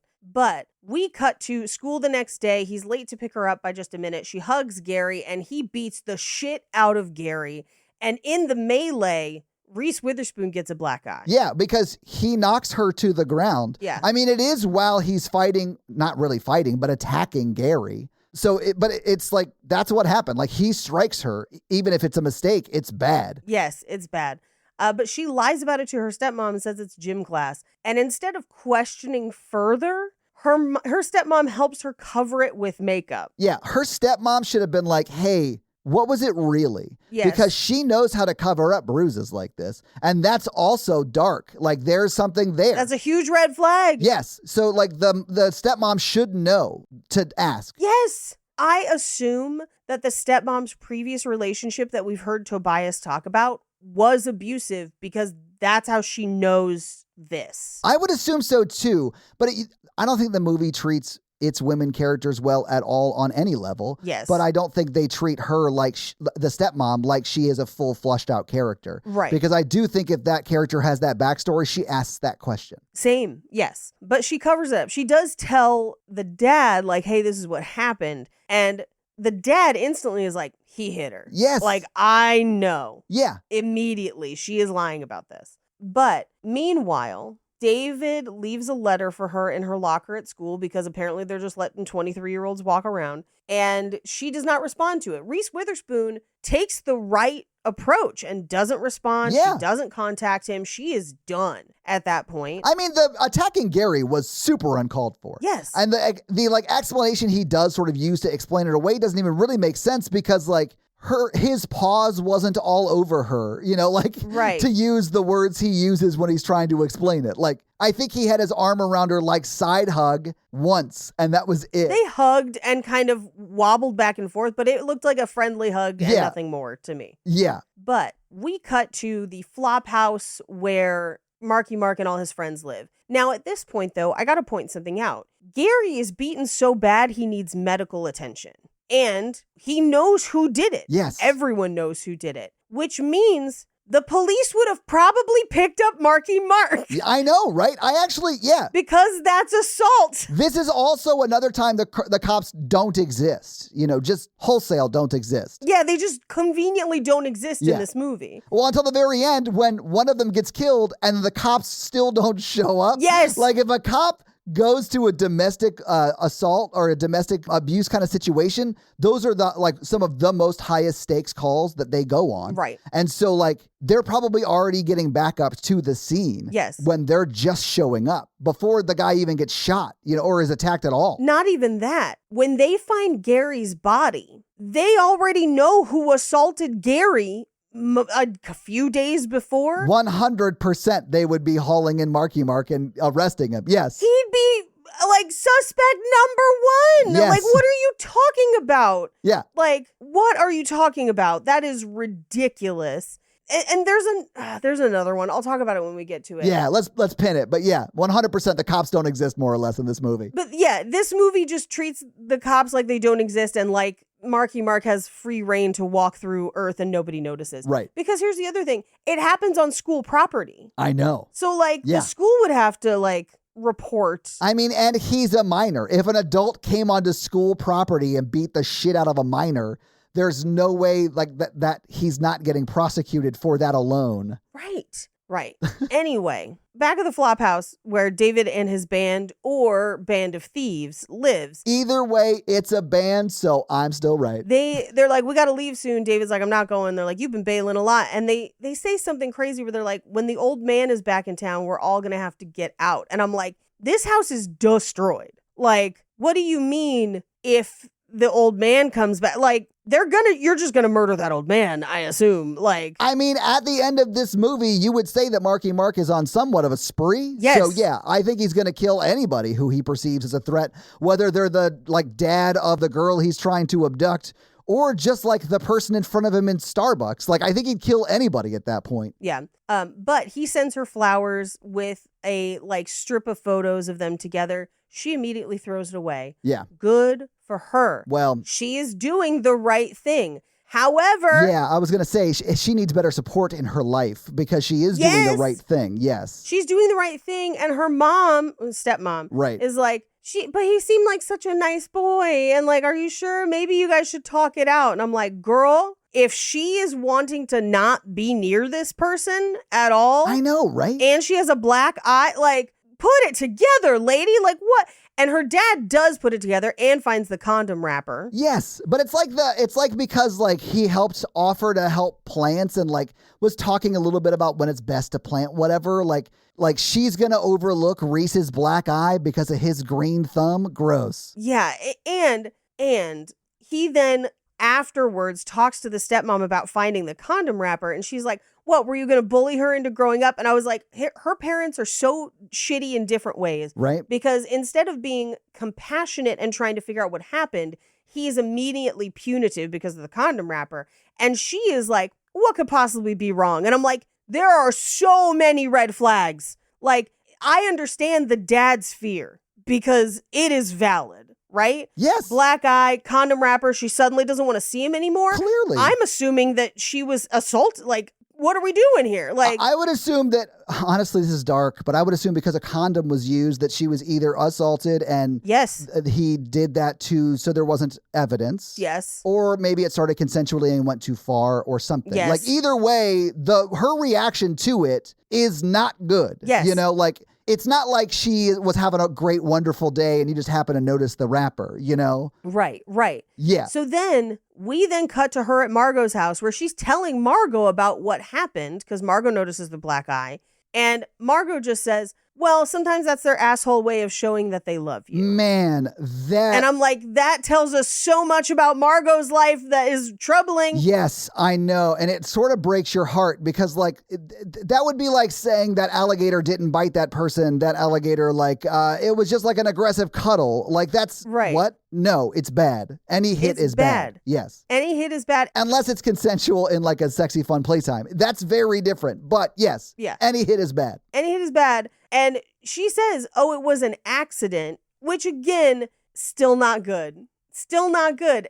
Now, here's the thing. If it had been an accident, like we were trying to move IKEA furniture and it fell, that's different. If Ross was yelling pivot and we all pivoted too hard and you ended up with a black eye, that's different than Ross attacked your friend for giving you a hug and you got hurt in the process. Like, the thing that you shouldn't talk to him for is also that he attacked your friend. Yes.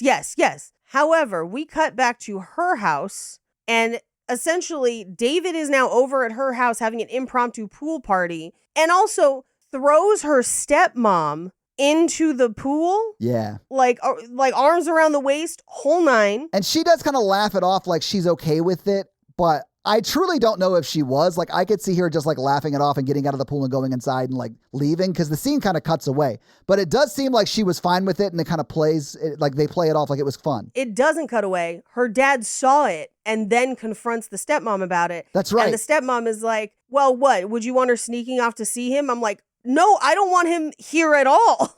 He should be gone. He confronts her about the fact that David's there at all, not about her getting thrown in the pool. But yeah, and I would be really pissed if my wife did this.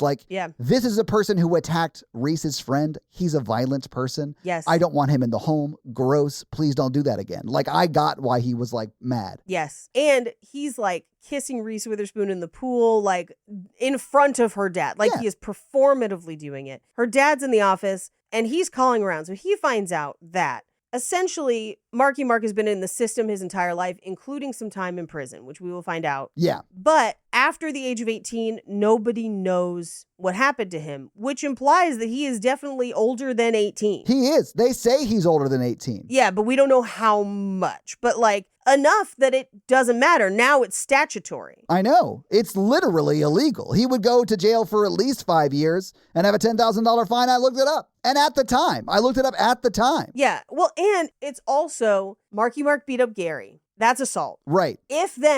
Even if they didn't pick him up for Gary, which I think is unlikely, but let's say they didn't. If Gary made a report, which I assume he would have had to at the hospital, and then somebody else calls in and is like, hey, that same guy banging a teenager at the school, he's 23. That guy's getting picked up. Yes, like, he is. He's getting picked up. And so we cut to, they are now still dating, but her dad doesn't like it. And so he shows up at school and confronts Marky Mark and is like, follow me around the corner. Let's talk about this. Now, yeah, let's have a chat. This is a scene that I think they are trying to make her dad and Marky Mark look similar. They both have kind of like classic cars, convertibles, and like, yeah, I do feel like that's what they're going for. I cannot repeat Marky Mark's monologue here because it both makes no sense and also contains many slurs. But it is very much like the dad coming up to Marky Mark and being like, listen, you can't date my daughter. Go away. I do not allow this. And he says in a very of the 90s way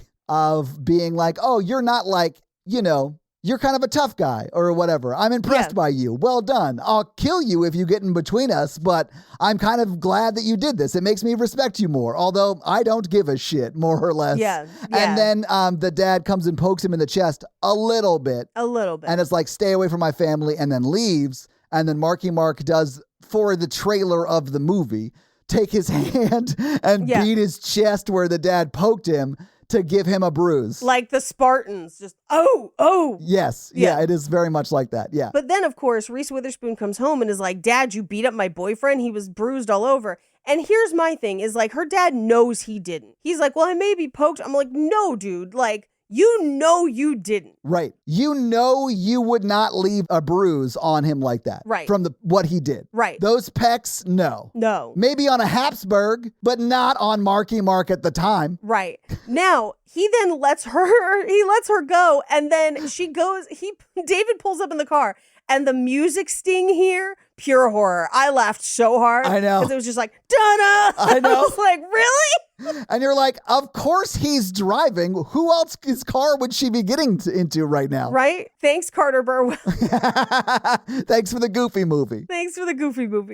Anyway, at this point, her dad calls the cops and is like, she's only 16. She wasn't kidnapped. She's with this guy. He's overage. I know they've had sex and he beat up her friend. And they're like, nothing we could do. What? What are you talking about? And Paige, you listed like 4 crimes. Yes. The only new crime at this point is something called unlawful harboring of a minor or custodial interference in the 2nd degree. Yes. And both are punishable by up to 364 days in jail. Yes. And that it is something that they would go arrest you for. Yes. It is not like, oh, it's a misdemeanor. Here's your ticket. It's like, you're under arrest, sir. She is a minor. Yeah, that's and why. Her parents have said, we did not authorize for her to go with another adult, which makes it kidnapping, whether Reese Witherspoon wanted to go or not. Yeah, and both of those laws are in Washington at the time. I looked it up. Of course, she'd be an Amber Alert. Yes. Like, it's immediately. Yeah. But they, I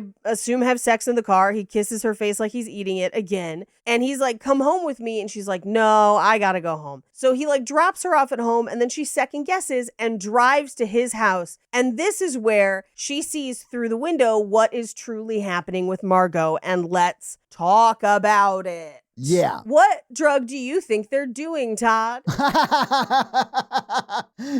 Meth. See, that might make sense if they had a meth pipe. Right. But they don't. It's not. That's a weed pipe. I know, but they don't have weed vibes. No, I don't know if it's just someone on set deck didn't understand and just got the wrong kind of pipe, or if they literally are implying that weed would cause this. Because this is crack or meth or heroin vibes is what we are seeing. But then it is only portrayed, at least on screen, as weed. Right. So here's what happened, Paige. Weezer was next door shooting the Hash Pipe music video, and they just needed one for the scene. Sure. And so, Weezer was happy to oblige, like... I'm watching it and I'm like, ooh, crack. And then I looked closer at the pipe because, one eye. Of course. And I was like, no, there's no bulb on the end. That's just weed. Like, what? What? I mean, it definitely is positioned like it's weed, but no, it wouldn't be. There's no way. Yeah. And literally, it is what we see depicted is that Margot is under the influence. Yes. And underage, remember? Yes. And having sex with a 40-year-old. And David, Marky Mark, comes up and basically just grabs her and is like, I'm going to take my turn. Again, non-consensual. Right. This is bad. Like chokes her until she says the words, I want it, or I want you, or something. But it is clearly not consensual. Right. In any way, shape, or form. At all. Right. At all. Like that is under duress, or whatever the legal term would be for it not being cool. Yeah. Yes. Under duress is, yes. But Reese Witherspoon is like, motherfucker, my best friend's sleeping with my boyfriend. I'm like, girl, that is not what is happening. I know. She saw all of that. She saw her boyfriend come over and choke her friend into agreeing to have sex with him, because if not, he would have possibly killed her. Yes, and killed her boyfriend, probably. I don't know that he would have killed his dad, but I understand what you're saying. Yeah. But then she goes, man, isn't my friend terrible? And that response is nuts for what we all saw, Reese. Here's the thing. I understand a naive teenager not understanding the full breadth of what they just saw and reacting in that way. Sure, she is 16. I get that. Yes. But what is bonkers to me is the way and now granted, the movie at this point gives Margot a little more agency because Margot comes over and Reese Witherspoon's not answering her calls or anything. Or no, I'm sorry. Reese Witherspoon goes to school. Margot's out sick. No surprises there. She's had a rough night. Yeah. But David shows up in school and Reese Witherspoon is like, get him the fuck out of here. Which again, why is he allowed at her school? Right. But she comes home and Margot comes to meet her at home and she's like, why aren't you taking my calls? And she immediately lays into Margot. And I'm like, Margot is a victim. Yeah. Margot is save Margot. We need to make sure she is safe. This is rough. Man, when she leaves and he is chasing her down the street as she's driving away, I thought she was going to die. And I was so glad. I thought so too. And I was so glad she did not. I mean, what happens is terrible, but I was so glad he didn't run her off the cliff or whatever. Yes. Well, and in this scene, at least from Reese Witherspoon's character's perspective, it is portrayed as you're such a slut. I can't believe you slept with my boyfriend. Yes. And Margot is literally I need help. I'm coming to you. I was high and he forced me. You're my only friend. I need you. Please help. She literally yells, you're my only friend, after being shut out the door. It's so sad. It's so sad. Although Reese does I think feel bad and is going to open the door and she sees. She already is driven away. Yeah, her driving away. The difference should have been when she said, I was high and he forced me. Oh, yes, 100%. I do think that maybe Reese had just rehearsed what she was going to say or whatever. And then said it. And then when she thought back on what her friend had said to her, she was like, oh, she was sexually assaulted. Fuck. Terrifyingly enough, probably not the first time. It seems like it's not as far as the movie is played out. But and that may have been the moment she was like, oh, well, hang on. Let me go talk to her. Yeah. And then by the time she gets out the door, she's gone. Right. And who should show up to try and run Margot off the road but David? And he almost does. Yeah. And then gets her to pull off into an off ramp, kind of like a runoff, and beats her against the car. Oh, yeah. She gets beat again. And threatens to kill her if she doesn't fix it for him or whatever, right. Which is what? How can she fix this? It's crazy. It's crazy. And she is basically she already knows, I don't know how, but I didn't tell her. And then as he leaves, he says, you fucking liked it. And I'm like, we need to murder this man. Paige, he kisses her on the lips as she's crying. I hate it. And then walks away and says, you liked it. I hate it. Hate it. We need more walls. It's like he's in a frat at Duke. Ugh. Anyway, so he shows up at the door and is through the peephole talking to her dad and is like, I feel like I owe everyone an apology and I need to explain a few things. And I'm like, I'm sorry. Do you think after the monologue you had earlier with all the slurs, her dad is going to think this is what? What are you talking about? And her dad to his credit, opens the door and is like, I don't give a fuck what you have to say. I'm going to make sure you never see my daughter again, whatever it takes. Basically implying like, I'll kill you. Yeah. He calls. And at this point, now, it doesn't show it on screen. I assume Nicole, aka Reese Witherspoon, has told him what's going on because he's like, I'm calling the cops. I've already talked to security at your school. He's not coming in this fucking house. Like, now we're fucking fighting it, right? Yeah. We then cut to Marky Mark doing stick and poke wrong. And it just says Nicole forever in bonkers handwriting. It's nuts. It's nuts. I don't know why they didn't just have him get a tattoo. I think they were trying to be like, oh, this is so hardcore. And it just looks goofy. I thought it was wild that he did it at all, but I thought it was even more wild that he had to cross out Duncan over top of it. Cut your nails, for God's sakes. Cut your bangers, for God's sakes. Anyway, so we cut to school the next day. Now, when Marky Mark showed up at school and she didn't want to see him, Gary stood up for her, even though he's already been beat up. Gary is the hero of this film. Yeah. But so she's like, hey, I never thanked you for the other day. Gives Gary a hug. And Gary's like, no problem. You're my friend. Yeah. I would absolutely always stand up for you. Yeah. Gary walks home across an abandoned clearing and he doesn't make it. Hey, Gary, looks like there's walls around and you're a wall and you're a person, even though you're a wall. And I like to punch through walls. That's why my name is Wahlburger. Say hi to your mother for me. Oh, wait, she's in heaven? Snaps Gary's neck. Yeah, to reunite him with his mother, apparently. Reunited. 'Cause he snapped my neck. Yeah. We cut to her dad at work, comes out to his car. It's all beat up. And there's a note that says, now I've popped both your cherries. We know who this is. It is a crime. He has also killed Gary. He's suspect number one. Right. They've called the police to report a kidnapping and statutory. This dude would be in prison by this point. He would have been in jail weeks ago, Paige. It's crazy. Her mom picks her up from school. They go to her stepmom picks her up from school. They go to the mall. Reese Witherspoon gets up to go to the bathroom alone. He confronts her in that bathroom because he can be many places at once. And he basically is like, hey, I love you. We're going to be together. And is beating her up basically as it's happening and then leaves her. There's someone else in the bathroom. And Reese Witherspoon just says, help me, please help me. We know that her stepmom also finds out that this happened. I assume that bystander also called the police. So like racking up like reports essentially. Oh yeah. He's on a spree. Like he's fully on a criminal spree. He's fully on a spree. This is where her dad realizes what happens. He takes his friend's car. He's driving home. He's calling from the car phone. And this is where he knows Margot's number. Right. Weird, but whatever. Right. He gets home, or rather, he goes to the drug house and breaks into the drug house while they're all out, I think, doing more crime. Right. And he destroys the whole house, including an altar to Nicole. And the picture of him basically becoming like the new dad in the family. Yeah. And a new bracelet that says David's girl. I hate it all. It's so gross. It's a bunch of red flags. At least be classy like Massimo. Like, what are we doing?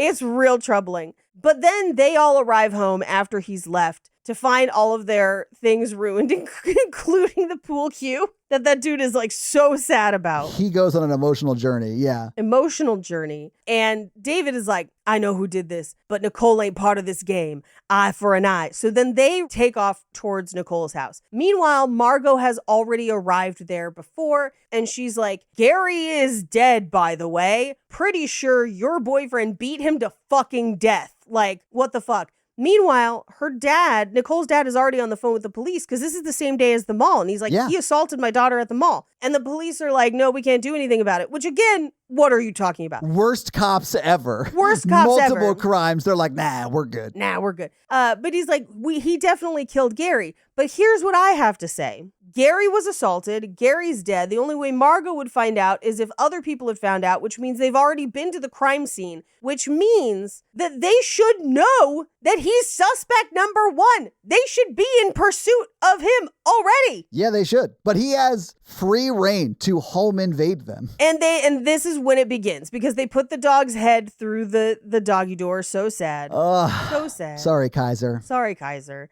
And he's like, well, everything's reinforced. He had have to know the code. And Reese Witherspoon's like, I did give him the code. She's like, oh, yeah, about that. I gave him the code. That's my bad. That's on me. And he tries to come in, and her dad just relocks the door. And I'm like, the code would open it again. Right? Correct? He never tries the code again. He just axes through the door. They break through some windows. Like, they use a drill. The stepmom drills a guy's hand. Oh, I couldn't believe she drilled that guy. Like, in front of everybody, she just, like, drills that dude. Drilled. I was like, come on, Mom. But at this point, they're also trying to call the security for the guy at the gate at the bottom of the hill. Now, he looks out and sees that their lights are all out. He tries to call the house. No answer. So he goes down there with a gun. And honestly, for a hot second, I was like, hell yeah, Larry. His name was Larry? I think it was Larry. Larry or Terry? Who? Gate guy? The gate guy? The gate guy. The guy from the gate at the front who comes with the guns. Oh, yeah. I wrote him in as the cop, although he was probably just like a rent-a-cop. But he's just a security guard. Yeah, he's a security guard. So that is the cop, quote, in quote, that shows up in my notes. But yeah. Well, and it's not because he called the cops. It's because that guy noticed the lights were out. Right. I did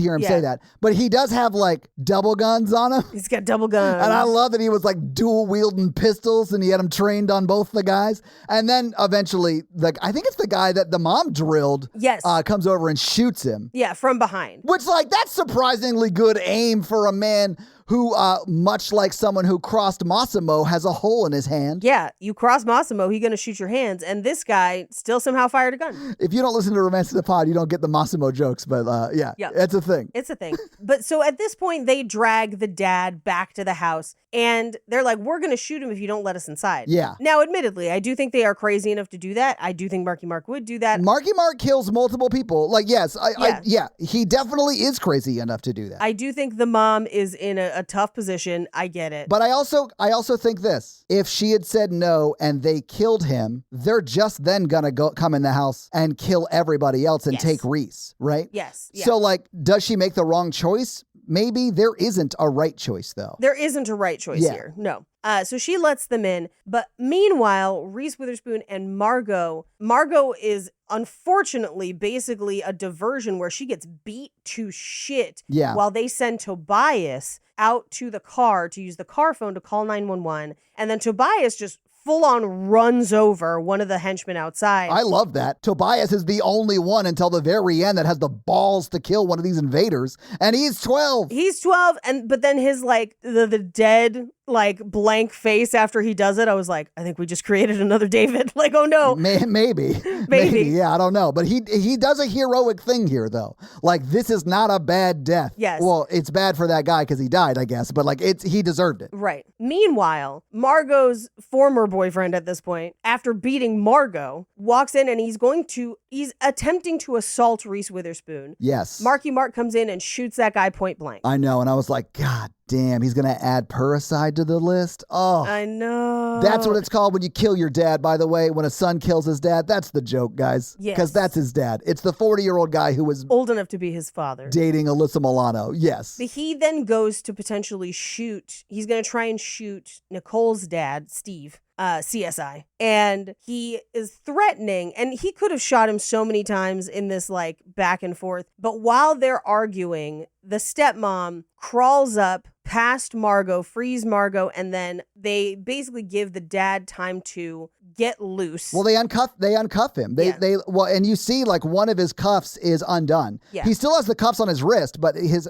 arms are unrestrained. Right. And he then goes and fights Marky Mark until he throws him out a window, and that dude flies. Yeah, dude, he tosses him like he had trained off-world on a planet that had more gravity. It is like an anime type throw onto like a platform. It is like almost like a jetty almost. Yeah. Between their house and the water, right? Yes. And he just splats, and thank you, Foley artist, for that sound. Oh, yeah. Because that was awesome. And then it's like immediate credits. It cuts from that. Yes. They look back at each other and then credits. And I was like, oh, damn. I guess that's it. And that's the movie. So, Paige, having seen the movie, having talked about the movie, what did you think about fear? I think there's a lot of walls in our lives standing between us. Sometimes the people's are walls, and sometimes the walls are people. Yeah, I don't need to watch this again. I don't think I need to watch it again either. I do think, however, it is one of my favorite high camp horror movies. So it is very kind of silly at times, but it also is scary. Unintentionally so, which I think is extra funny. I think it is unintentionally so as well, yeah. But there are the home invasion shit is scary, and they're fucking with them, and it's like, I don't know. It's not a one for me, but we'll talk about that when we get to Scary Scale. But Paige, do you want to hit us with some fun facts? I do. Well, hit us with your fun facts. Wahlberg, fun facts. Leonardo DiCaprio was originally considered for the role of David. Oh, man. Honestly, I think he would have fucking crushed this shit. Honestly, and Leo at the time was scrawnier, and I'm saying that I think it would have been more menacing on some level. Yes. Marky Mark has a hulking vibe, which works. It definitely works. But a Leo, thin, kind of maniacal, crazy guy would be fun to see too. Yeah. And Leo can do it. He could totally do it. He could have totally done it. Yeah. But he had just worked with Mark Wahlberg on the Basketball Diaries, and so he recommended him to the director of this, James Foley, who then loved Marky Mark in the audition so much that he told the studio he would back out of directing if Mark Wahlberg didn't get to play David. Damn. I mean, Marky Mark does a good job in this movie, and it may just be because he is this guy. I don't know, but he does a good job in the movie. Yeah. This was filmed in 1994, but not released until 1996. Liv Tyler turned down the role of Nicole. That would have been a different vibe, I think. I think Reese Witherspoon really does well. And I think she does, yeah. is believable in the role. Oh, yeah. While on location in Vancouver, British Columbia, the filmmakers found the site for the family house on house sound. It was exactly as described in the script, remote, surrounded by water on three sides, and a great place to film the end.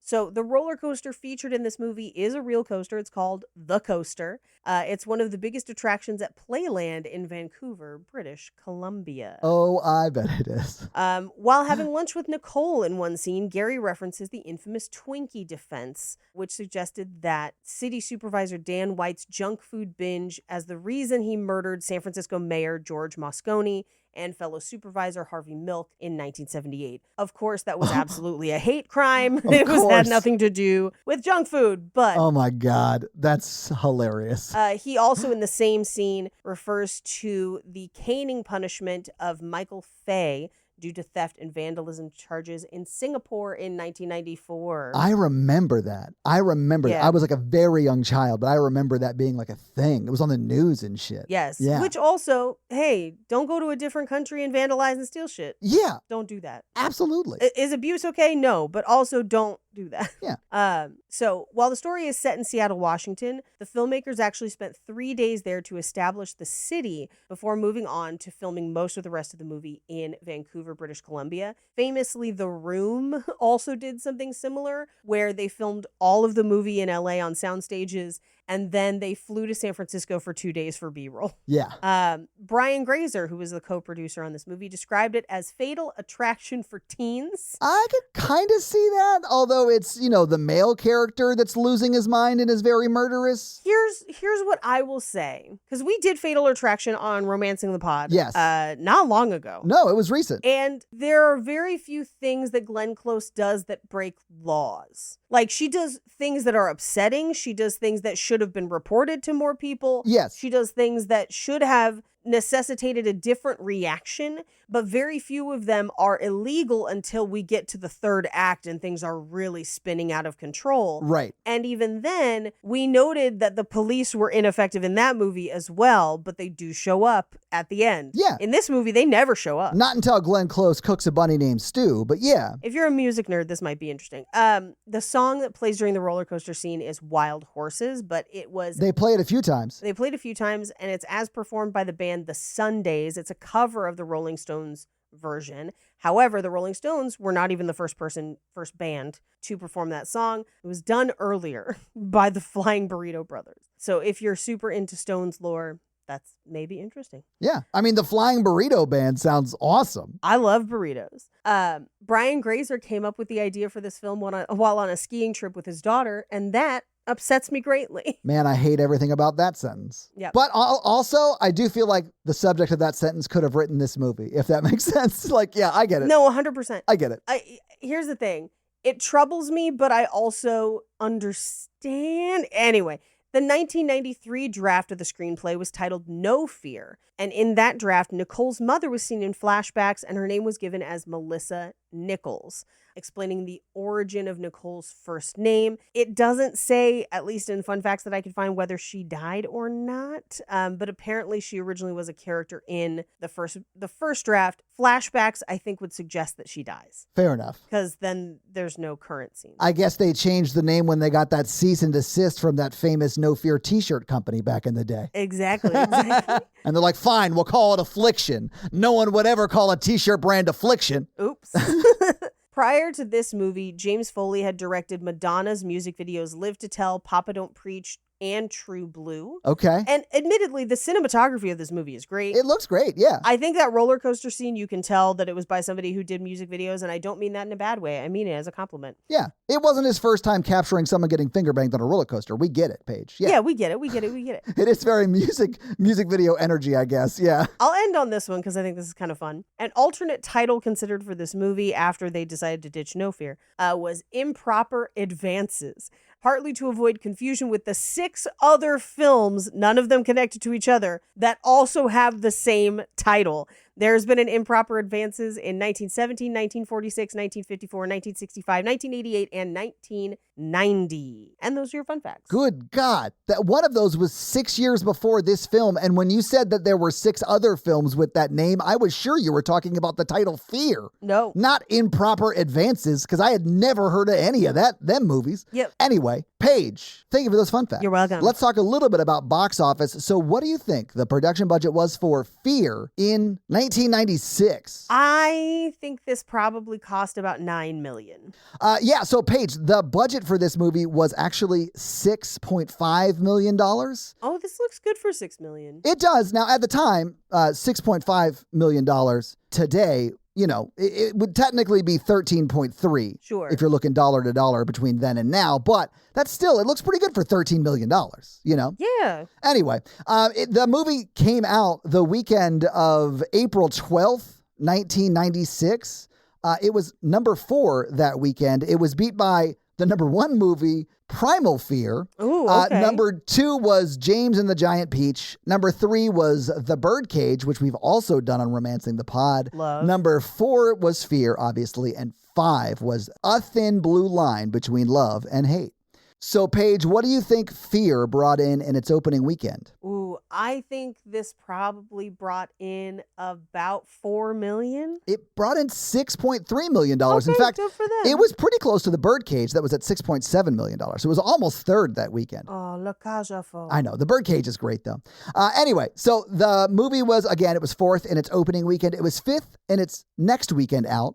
And then it was 9th in its 3rd weekend. It was never again in the top 10 and was only in theaters for 10 weeks, which is a long time now. But at the time, that was kind of a short-ish run. Yeah. But, Paige, what do you think it made domestically? And it did not get a worldwide release. So what do you think it made worldwide, which is just domestic, in 96? $25 million. Ooh, you're close, but it's a little bit less, actually. It was $20.6 million, which, if you adjust for inflation, is roughly $42.3 million today. All right. So it did pretty well, honestly, for the budget it had, and it definitely made money. So that's your box office. So, Paige, do you want to hit us with that scary scale? Sure. Our scary scale is a scale of how scary we found the movie today, with 1 being Ghostbusters and 10 being Texas Chainsaw Massacre. Todd? I'm going to give it a 3. Okay. The home invasion stuff was pretty scary.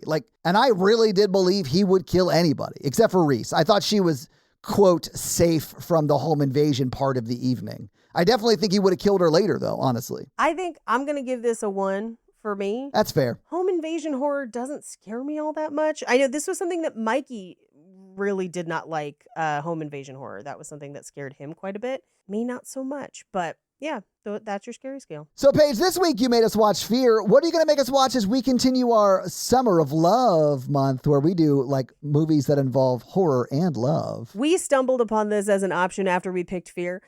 Mostly because we were waiting for Bring Her Back to go down in price so that we could watch it, along with a couple other movies that have now hit streaming that we want to do that were newer Trust, we will get to it. Yes. But for now, we're going to do horror romance month. So our next movie is going to be Bones and All. Yeah. So I remember this movie coming out, and I know it definitely contains cannibalism because the context at which it was sent to me was that I think someone DM'd me on Instagram as like a request. I had never talked to this person. And this is what it's like to have a podcast. Yes. Someone just DM'd me like a shot, like a picture of this movie and said, you'll probably hate it because you're not an environmentalist. You're not an environmentalist? So I was like, okay, Bones and All, and that joke being made, it's definitely about cannibalism. So that's all I know going in. I'm going to watch it, and I'm sure I'm right, though. I get so many messages about Bones and All because I love Fresh so much, but I feel like they're very different movies. I'm sure, yeah. Yeah, but I'm excited to watch it. But that's your homework for next week, guys. So watch Bones and All and then report back for that episode. Hey, Todd, do you have any reviews for us? I do. This week, I'm going to read one of our most recent Spotify comments, and this one comes in on our Willy's Wonderland episode, which makes sense because that's the most recent one that came out.